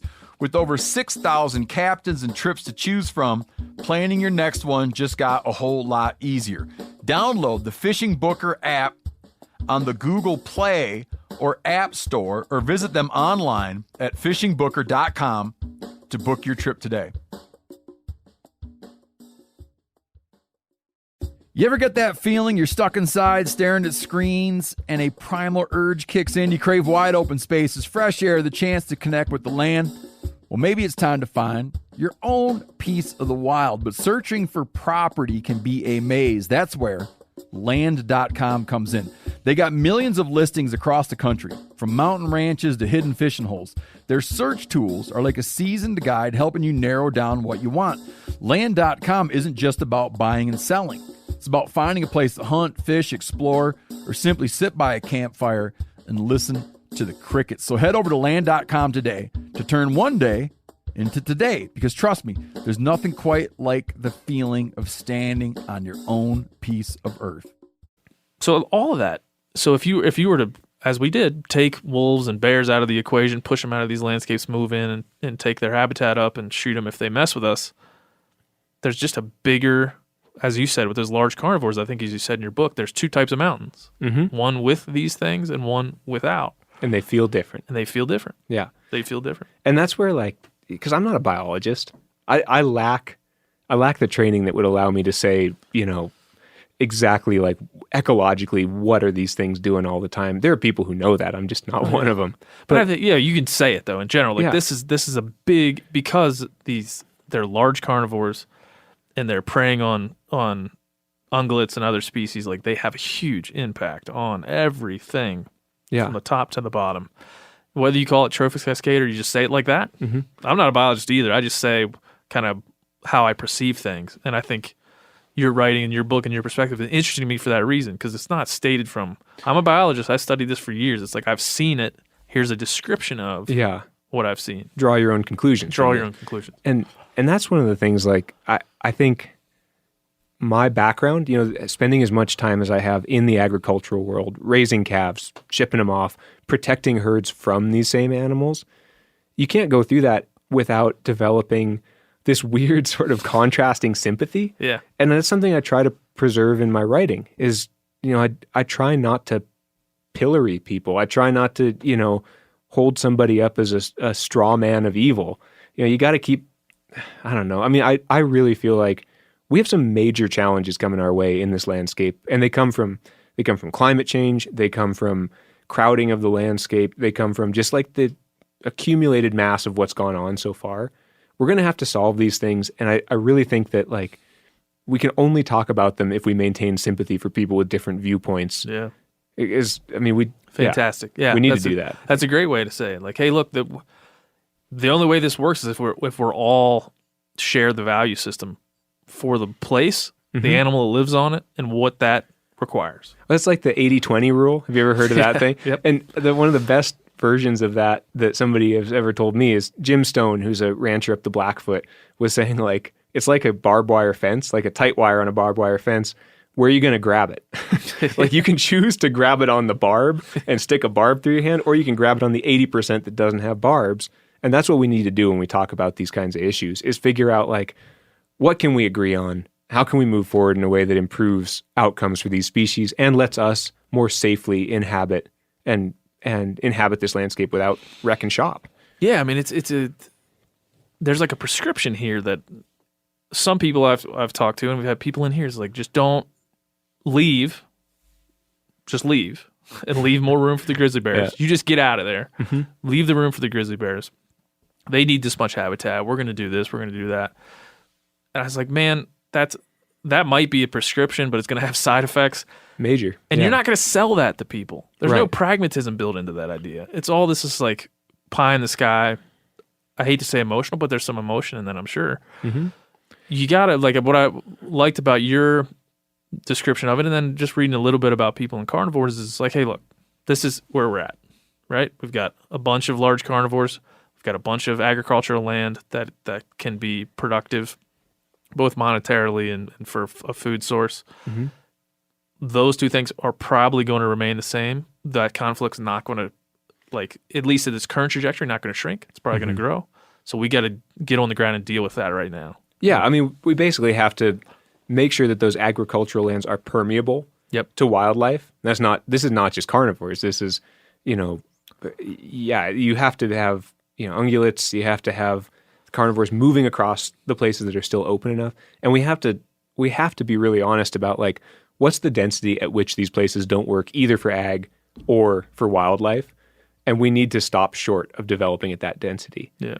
And I mean, one of the things that's, because like, I think it's really easy to look at it as like, I am the millionth Montanan. Right after I moved here, there was this story really? on MT. Well, I don't know, not really, but like, Hey, you'll take it. I'll take it. Yeah. Go to the cash register. You're the millionth customer. Yeah. Like, thanks. Right. Yeah. We'll let you in. No, but like after I moved here, there was this MTPR or Yellowstone Public Radio story about how Montana's population had passed 1 million.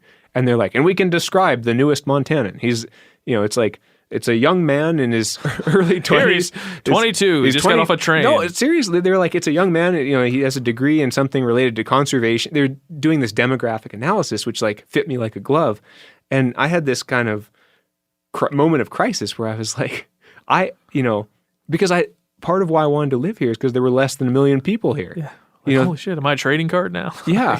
But also like, am I ruining the thing I love by trying to get close to it? Yeah. And for a long time, I struggled with that. And I think it's something worth struggling with because You put enough people here and it will feel very different. Yeah. And if you ask, families that have been here for many generations, it feels really different now. You don't have to look far. Colorado is being loved to death. Exactly. It's being recreated to death in a lot of ways. But the thing is, like, we can stave that outcome off for quite a ways by being smarter about the way we build and use land, because we just piddle it away. Yep. I mean, we have functionally zero regulation, or have until the very recent future or recent past, have had very little regulation of how and where we develop the landscape.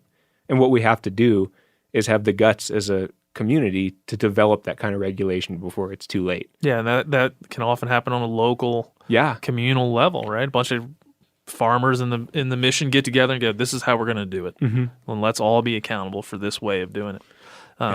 Every guy who's ever leased a property for hunting, doesn't matter where, or owns a property, like your neighbors, the first thing you ask before you buy it, you're like, "What are the neighbors like? Yeah. Do they share my values? Do they share my values? Are they cool with what I'm doing? Are they planning to put in 20-unit condo?" Yeah, and that's an important thing. But so there's something I've kind of gone back and forth on the idea of what you do in this book, which is kind of follow an individual animal. And I like what you've already kind of swayed my kind of concern with getting, because I've been, like I was saying earlier, my 3-year-old and I are watching a lot of like Planet Earth, right? Watching a lot of Disney kind of like follow the cheetahs, and the cheetah gets a name and the kids get a name, and then there's an evil cheetah across the river. I'm like, man, boy, that's tough. That's a tough way to approach naming something, giving it kind of human-like characteristics, and then telling its story in that way. That's tough for me. Yeah. I like that it relates us to the animal in such a way that we can care about it, but that seems like could become unhealthy if we take it too far. Because of the emotional attachment component? Yeah. Yeah, and because we're really trying to anthropomorphize these animals in a way that makes us care, but maybe care in the wrong way, or at least care but relate to them in the wrong way. Right. So that's my concern, when we name a bear and we follow it. But as I'm going through your book and as I'm hearing you talk, it's not what you're doing, but I just wanted to bring that up. I think that's a legitimate thing to talk about, because I think about that issue, about anthropomorphizing animals a lot, because I write about animals, and I write about individual animals. I mean, I think one of the mistakes that we make often is that we look at an animal when somebody describes it as an individual, and we think that's anthropomorphizing, right? Like by ascribing to an animal, a desire to be here on the landscape, a story that involves making choices, that actually exposes something that we're mistaken about, or that we assume that we are the ones making those kind of choices. Yeah. And I'm glad you mentioned that, because I obsess about it, and I have to come to some sort of a conclusion about how I can talk about these animals in a way that will let people understand what's so profoundly interesting about them, which is that they are making these choices, and that two bears faced with the same thing will not make the same choice. And so you have to sort of walk that knife edge between doing that and presuming that you know more about their interior world than you do. Right, and I think that's a lot about context, right? Like, in what context are you telling that individual animal's story? Is the individual animal, and then how do you relate it to other things, people? So I think your story rings true, whether the animal had a name or not. Yeah. But you're choosing, like you said, to present the story of something in its place and time, as it happened.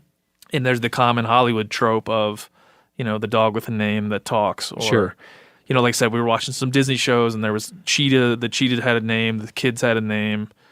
They were describing the cheetah's emotions as if they had interviewed it. Right. It's like that's where I draw the line. But what you're doing is describing, like you said, the choices that bear has to make, kind of how it moves through the world. I hope it's different. Different. I hope it's different than the cheetah thing, because I really struggle hard to make sure it doesn't come out that way. Well, like you said, it's a fine line. Yeah. It just is what it is, but you don't want to not tell this animal's story. I mean, I could write that same thing. It would just, of an elk that I've, this 6x6 elk that I've been tracking all year. I watched him. I picked up his sheds. I mean, we do it in the whitetail world all the time. Yeah. And so that's not so foreign. That kind of thing's not so foreign to a hunter. Right. But there's like a real fine line where it gets unhealthy. So I have a question about this, though, because so what exactly is wrong with naming it? Nothing. I mean, because I think that the thing that, here's my deal, is if you if you tracked an elk every day for a month before the season, if you were out there every day, you knew exactly where it day bedded, you knew like, where it's rub trees, like the whole thing, which I've done, like we name them all the time. Yeah, for so sure. you name it, but that shouldn't change the outcome. No, but it can change your emotional attachment to the animal. But so I guess as well it should. Yeah. So like this is the thing that I really try to. I'm always trying to understand it, and I'm trying to communicate about it too. But it's okay for us to get attached to wild animals and to kill them. Yep. Like that is the thing that I really want understood. But I want people to feel the entire emotional load of that, because I think it's pretty easy, because our technology, a scoped rifle, for instance, puts you so far away from what you're doing and makes the act of killing so much easier than it used to be. Yeah. It's easy to sanitize things. For sure. And I don't want that. Yeah, no, I think that's the perfect, really the perfect way to describe it, right? And so it's about, I think it becomes about, even in the hunting circle, there's a debate about like little stickers. What's little stick? I don't know. Like you might name a deer. Let's say you okay. encounter a deer when it's 2 years old. And you call it little stickers. And it's got little stickers. And you're like, well, this looks like the age class of a deer that might, when it's 5, it might be big enough for me to want to kill it. Right. And then people call it harvesting. I'm like, let's lay off that. You're killing it. If we get to a point where we have this relationship with that particular deer for a reason. The intention is to kill it. Yeah. We don't name does. Mm-hmm. We just name bucks. And so that's like we only have that named relationship with the thing we intend to kill. Sure. We don't name birth of the doe and her fawns. So that, you're right. I mean, even within our office, we often chide the whitetail hunters from the Midwest for naming stuff. Sure. I think in the West, you don't have a chance. Often, you don't really have a chance to be around those animals that long. Like you just if see you're public them. lands hunting. If you're public lands, yeah. you probably shouldn't. And if you do, you got a nice hunting hole you should tell me about. But like, so there is just within hunting. But the way you describe it, right? It's intent and context, right? If your intent is to help tell the story of the animal in a healthy way, kind of get people to have to build some empathy for what it has to go through, absolutely great. I think the Disney version is a little less healthy. It's a little more like, I want you to relate to this animal's story because it's like you, then it becomes like you, and it's hard to disassociate what it does, whether it's a cheetah and it kills, or it's a cheetah that some villager kills because it's eating his crops or whatever. Yeah. That happens over there. So that's like such a fine line. For somebody like you to write a whole book about it, it just shows there's a little bravery in that you can walk that line, and understand it. Yeah, I mean, it's a tough thing to understand, but I think also like both the books I've written have had to do with the collision of my own story, first as a ranch hand with Bad Luck Way, and now working with people and carnivores and Down from the Mountain, like one person's collision with one wild animal. Yeah, and that has been endlessly fascinating for me, because if you think about it, it's like we're these little like sparks zooming around in this grand, enormous landscape. And the situation that brings two things together in that way is like so unlikely. It's just so unlikely that you'll end up, like running into the antelope. Yeah. And like what you've done is what's I think so great about what you've done. And I'm glad you're a writer and can articulate it too. So what's great about what you've done is something this podcast has kind of become about for me, which is trying to get rid of my opinions. Just my pin drop, like the opinions that I've formed based on only talking and not seeing. So having you in here reading your work is kind of by proxy doing what you did. I'm trying to extract what you learned from doing something I've not done. And my wife wouldn't like it if I said we're moving to a ranch and we're moving to the Sun Ranch and I'm going to chase cattle. It's something I'll probably never be able to do.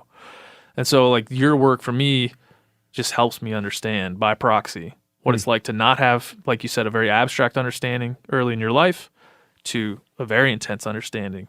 And then where that dropped you currently. Yeah, it's such a confusing place where it drops you too, because I have a like fundamentally equal respect for the wilderness that I love so much and the wild animals that give it its soul, and for the people who make their living here. And so it just like, it's funny because I spend all this time thinking about it, and I don't feel like I'm any closer to a solution, except to say that we somehow need to learn to exercise collective restraint. Yeah. Because if you look at all the things we love about this place, we can ruin them by breaking them up into enough pieces. Yeah.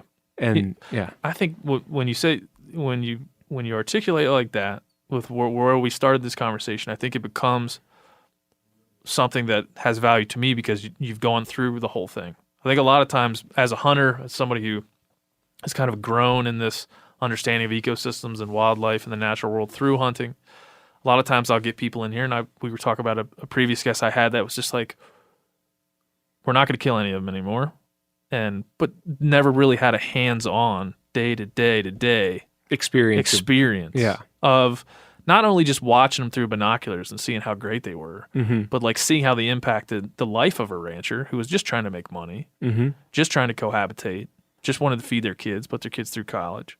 Like I think that's an important perspective because I've talked to a lot of biologists that just sit there and look through binos and say how beautiful these animals are. I agree. I think they're beautiful too. But there's some not so beautiful connections. It's messy. That's the whole thing. Like you get close to anything like this, and it becomes so messy. Like I thought I knew growing up in Seattle, going to an undergrad, getting a degree in environmental studies. I thought I knew exactly how people should relate to wolves. And then I went to the Sun Ranch, and I ended up doing something that was basically unthinkable for me, which was, as somebody I'd never really hunted except for prairie dogs on my godparents' place. I ended up killing a wolf that was killing cattle, and doing it like with no context, like no understanding of the rifle that I was using. No, I understood very well why it needed to be done in that context, but I didn't understand so much that I do now.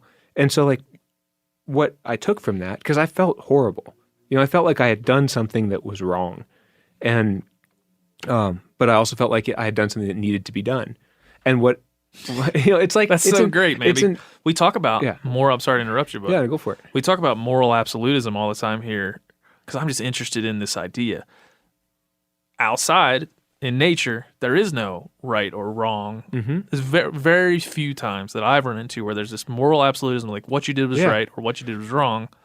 It just is this messy necessity. Yeah. I think I actually, so I thought about that obsessively, and I think that's actually what I wrote, is that it's funny you can't remember your own book, but I'm pretty sure I wrote this. People always say remember in that podcast when you said it? I'm like, nope. Yeah, nope, no idea. Sounds like something I would have said. Yeah. But no, I think maybe it wasn't right or wrong, it was just necessary. Yeah. And that kind of moral messiness, that kind of lack of resolution is an important thing for people to be all right with. Because that's the substance out of which we can forge a working relationship with wildland. Yeah. Now, and on this show, like we started off, I don't tell people this, but I try to make sure that we have like some lines of thought through each season. And we started out this 2020, after taking some time off, came back with the idea with an ethicist from Cornell called Dr. James Tantillo, and he started talking about this idea of tragic knowledge, right? As hunters, we acquire this knowledge of what we're talking about, right? This messiness, this thing that you can't control. You're trying to do your best. We've set up a system of conservation that kind of equals more bears and could equal more elk and has kind of been a prescription to a problem. But even inside of that, your own personal decisions sometimes suck. You make mistakes, and the arrow goes awry, and the bullet goes awry. Or, like you said, you become a cattle rancher and realize, shit, this sucks. Ferrying these things, these heifers, these cows off to their death. This isn't it. I'm going to go to the next thing. Right. And it's that personal journey that I think I just like to recognize that. And others, and in myself too. Like, where was I? Where am I going to be? Yeah. When I was 12 years old, we just shot whatever deer came by. I don't do that anymore. Yeah. I mean, I think, there's, the writer David James Duncan? Yeah. So David is a friend of mine. He lives near Missoula. And he always is going on about spirit threads. So David, everybody should read his The River Why and Brothers K. It's a fantastic writer. But he always talks about spirit threads, which are like these enduring kind of themes that people follow in their lives.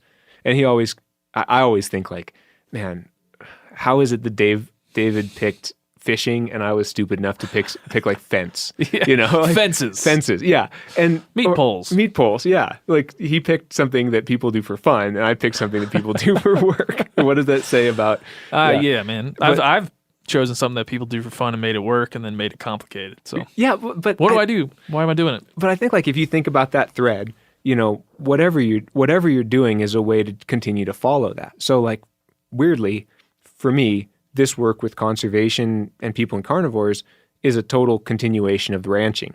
It's like orbiting something that you really want to understand and looking at it from different sides. Yeah, and then you start to understand yourself a little bit more, I would imagine, because you understand your initial desire to be here.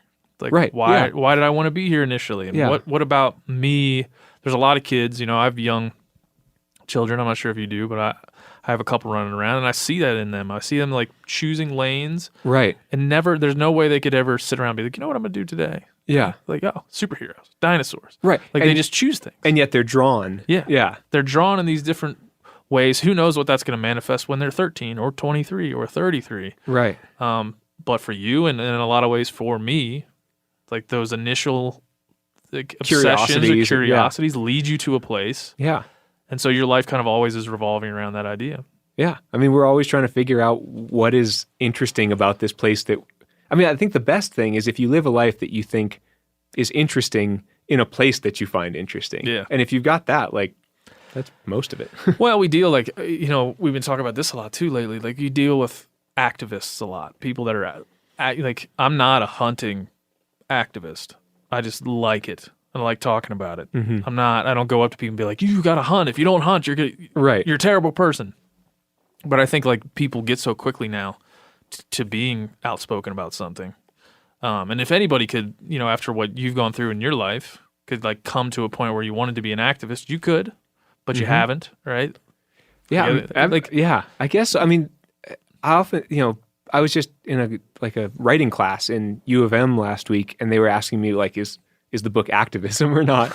And I was trying to think about, because I don't think about it in those terms. It's clear you don't. But, I mean, it's in reading it. But for me, it's like that term is less useful to me, and it's more useful to say like, I really want you to look at this. Look at this interesting thing that I saw, and look at this and draw some conclusions from it, and look at it in an open-eyed, unprejudiced way.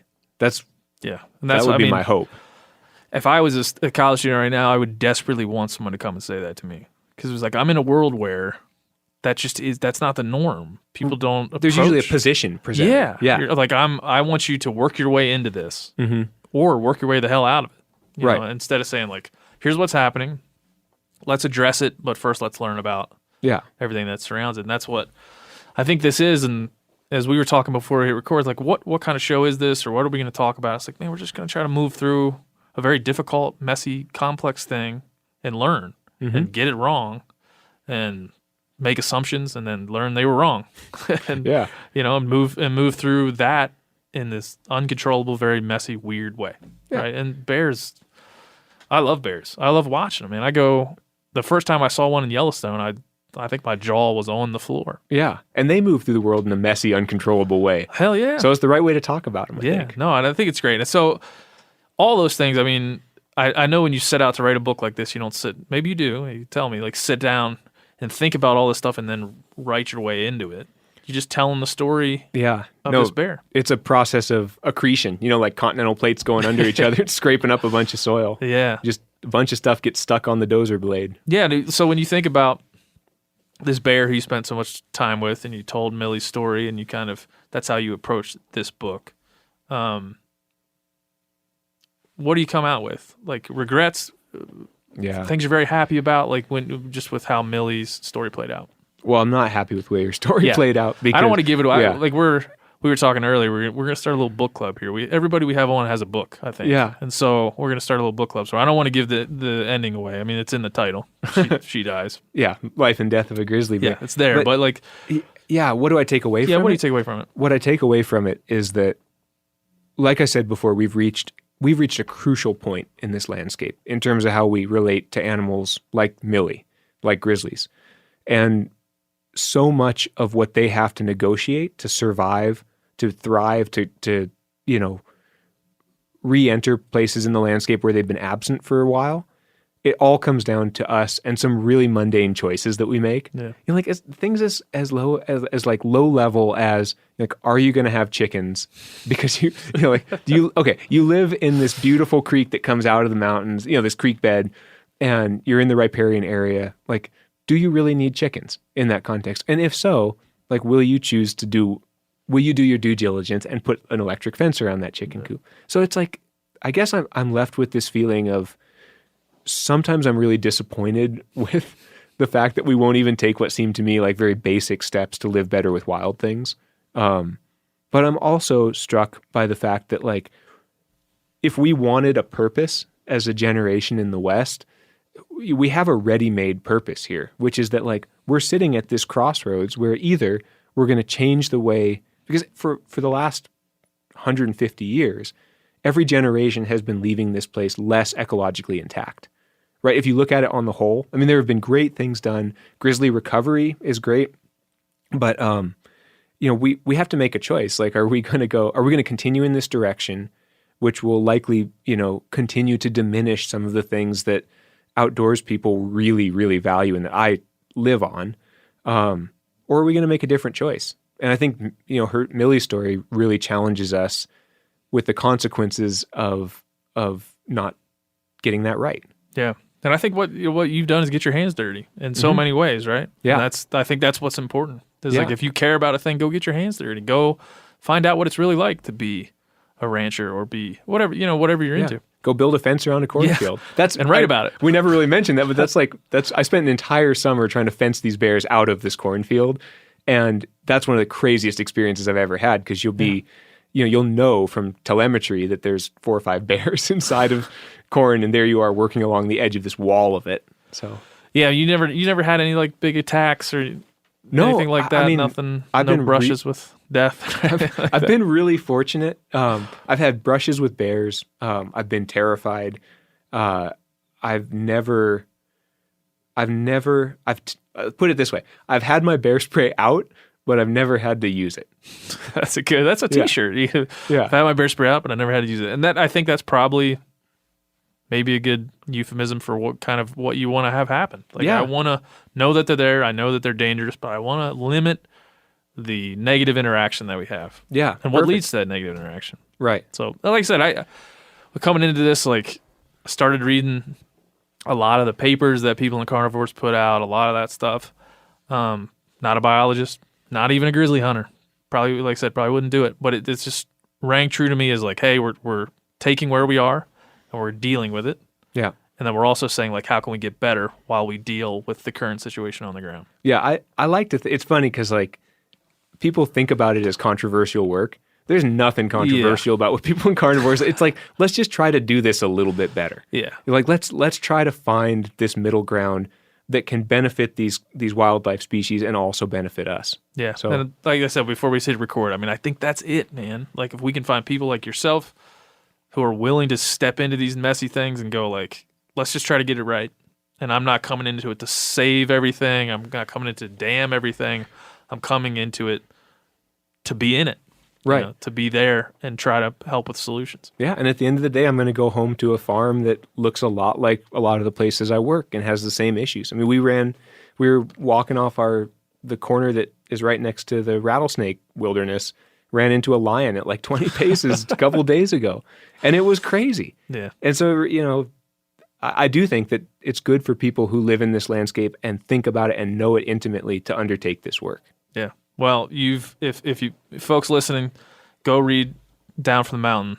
You'll get a good picture of all this stuff, and it's you're not going to have to listen to all the existential shit we talked about. You're going to get a good story about a really cool place, both in time and in the landscape, and a great interaction with an animal. That's what you're going to get. All right. Thanks, Bryce. Hey, thanks for having me. Appreciate it, man. Yeah.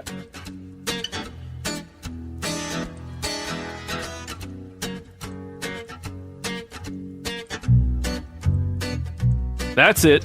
That is all. I'm hyped up on that yerba mate. It's good stuff. I'm feeling it, Phil. Some crossover here. Not a sponsor. Anyone who listens to the Meat Eater podcast knows that I love mini green energy. Oh, yeah, you do. Are you on one right now? I'm not, but I've got a bunch on my desk. You got a full I stadium. try to wait until at least 2 o'clock when I need a little pick-me-up. But there's some yerba mate in those. Probably. No, there is. Extract? That's like one of the main ingredients in their proprietary blend. I know this is, look, people think I'm a I'm a hipster. I'm the Joaquin. People have called me the Joaquin Phoenix of the hunting world. People are saying that, yep. People are now saying it. They're hashtagging it. They're like, listen to this guy. He's crazy, man. And this is only aiding their view. Because I have to be in here drinking like a Budweiser or something, but no. No, listen, you live your best life. Don't listen to that online chatter. I'm into it. That echo chamber. I'm into it. Hate. I'm into it. I'm now a fan of Joaquin Phoenix. I've turned. Hey. Never mind. Oh. Nope, I'm not turning on that. Just watch that clip. Dude looks like he's acting. He just looks like look at his eyes. There's something going on behind those eyes. If you want a good double feature of insane Oscar clips, just stay tuned for the Renee Zellweger one that happened right after that. If you really want to trip balls on crazy speeches. Yeah, man. And I am now agreeing with a person that I hate as much as Joaquin Phoenix, Ricky Gervais. What a terrible human he is. Oh, he's funny. That guy is a miserable piece awful, of shit. awful human. But he went up on one of those award shows that I saw and just roasted Hollywood. And I'm like, I agree with you, but you're in it. Yeah. You're also drinking the champagne, which is exactly what we got mad at Joaquin Phoenix about. What? You're not an anti-hero, Ricky Gervais. Get out of here, son. He's also extremely against hunting. He's an animal rights activist himself. And so he did say, like, I agree with Joaquin Phoenix, but the way he said it and where he said it, which is kind of what I said. But I don't want to agree with Ricky Gervais, because I don't agree with, like, pluralistic thinking or, like, commonalities, or I don't believe in that anymore. I've switched. Mm-hmm. This podcast is now about having one opinion and sticking to it. I like it. And hearing no other opinion. And hearing no other opinion. Wow. And giving no hats. New THC new theme. 2020. Best year ever. Best year ever. We know what we know, and we don't want to hear from anyone else about it. Okay? So that's what I want you guys to do. Go home and take that tech with your wives or your husbands. See what happens. Yep. If you're not married, take it with your cat. Or what's your cat's name? Meatloaf? Meatloaf. Okay. Talk to your cats. Speaking of that, transition. Dude, I'm hopped up. Can you hear it out there? That's the real deal, man. That's the real deal. This is going to be a way better podcast. I'll probably get fired in a couple of weeks. Man, actually, after witnessing what's happening to you drinking this tea, I don't know if you should drink coffee. I might get fired. Yeah, I think so. You're going to be doing a lot of cutting. Yeah, it's going to be a lot more editing. Anyway, next week I'm going to be on the yerba mate. Next week is the big week. We're going to go in here. We're going to look at all the hundreds of photos of Phil that were drawn. I do have to say, a lot of you tried to Photoshop, and some of them were hilarious, but we can't accept Photoshops. Yeah, it's got to be. So if you're listening to this and you did a Photoshop and it was funny, because there's dozens of them, just draw it. It was a drawing. Can I just say I'm very worried about picking favorites. I'm just so flattered that people are interested in Dude, there's one that is so beautiful. It's like a drawing of Phil and Mango, but it's really a drawing of my inner soul. This one that you're referring to, if you feel that you don't have a lot of artistic ability out there, beautiful. Do not let this deter you from entering this competition. It is stunning. It is Can I just say, if that picture wins, there's going to be a bunch of furious artists in the lead, out there. man. It's in the lead.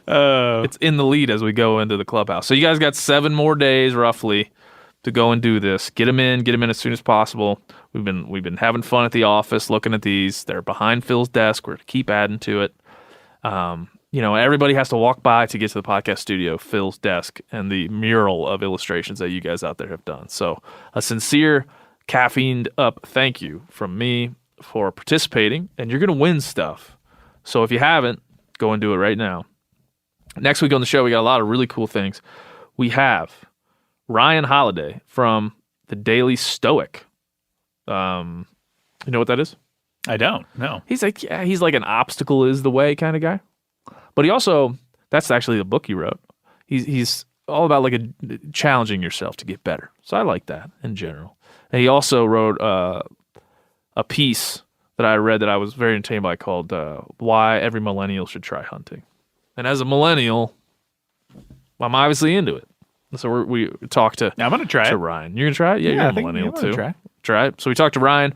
We also got on the phone a newly engaged couple who got engaged based on my advice in part. So we're going to hear about that, how that went down, what role that I played. Wow, you're really just blowing yourself up in this this show. Yeah. This is all about me. Yeah. Like I said, this is where we're This flipping. is the Joaquin Phoenix Yeah, show this is now. we're flipping the whole show where we're like, let's be open-minded. Now we're flipping it.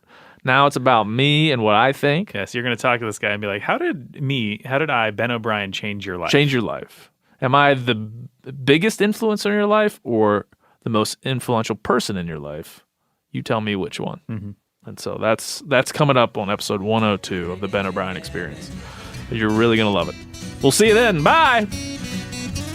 The Hunting Collective with Ben O'Brien is a part of the Meat Eater Podcast Network. It is produced by Corinne Schneider and engineered by Phil Taylor. You can find it on iTunes, Stitcher, Spotify, themeateater.com, or anywhere podcasts are downloadable. Wherever you listen, leave a 5-star review and subscribe.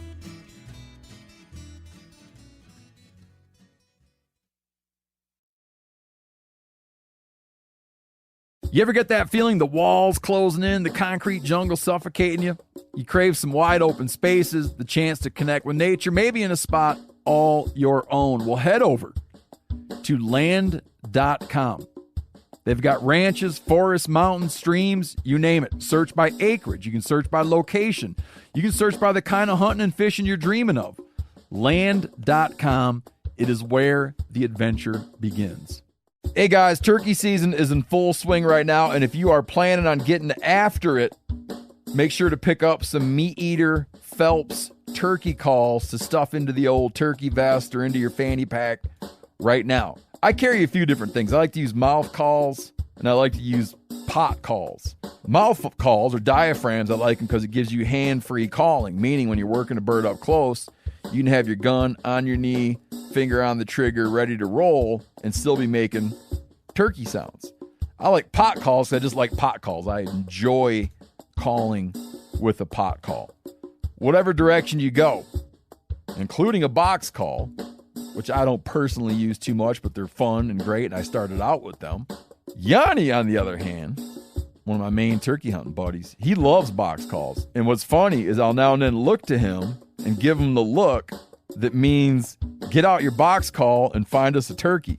So it's not that I don't like him. I just have Yanni use his. Then I don't have to carry it. Go to Phelps Game Calls. Get calls that are made in the USA and get calls that'll get them close. Find yours at phelpsgamecalls.com today.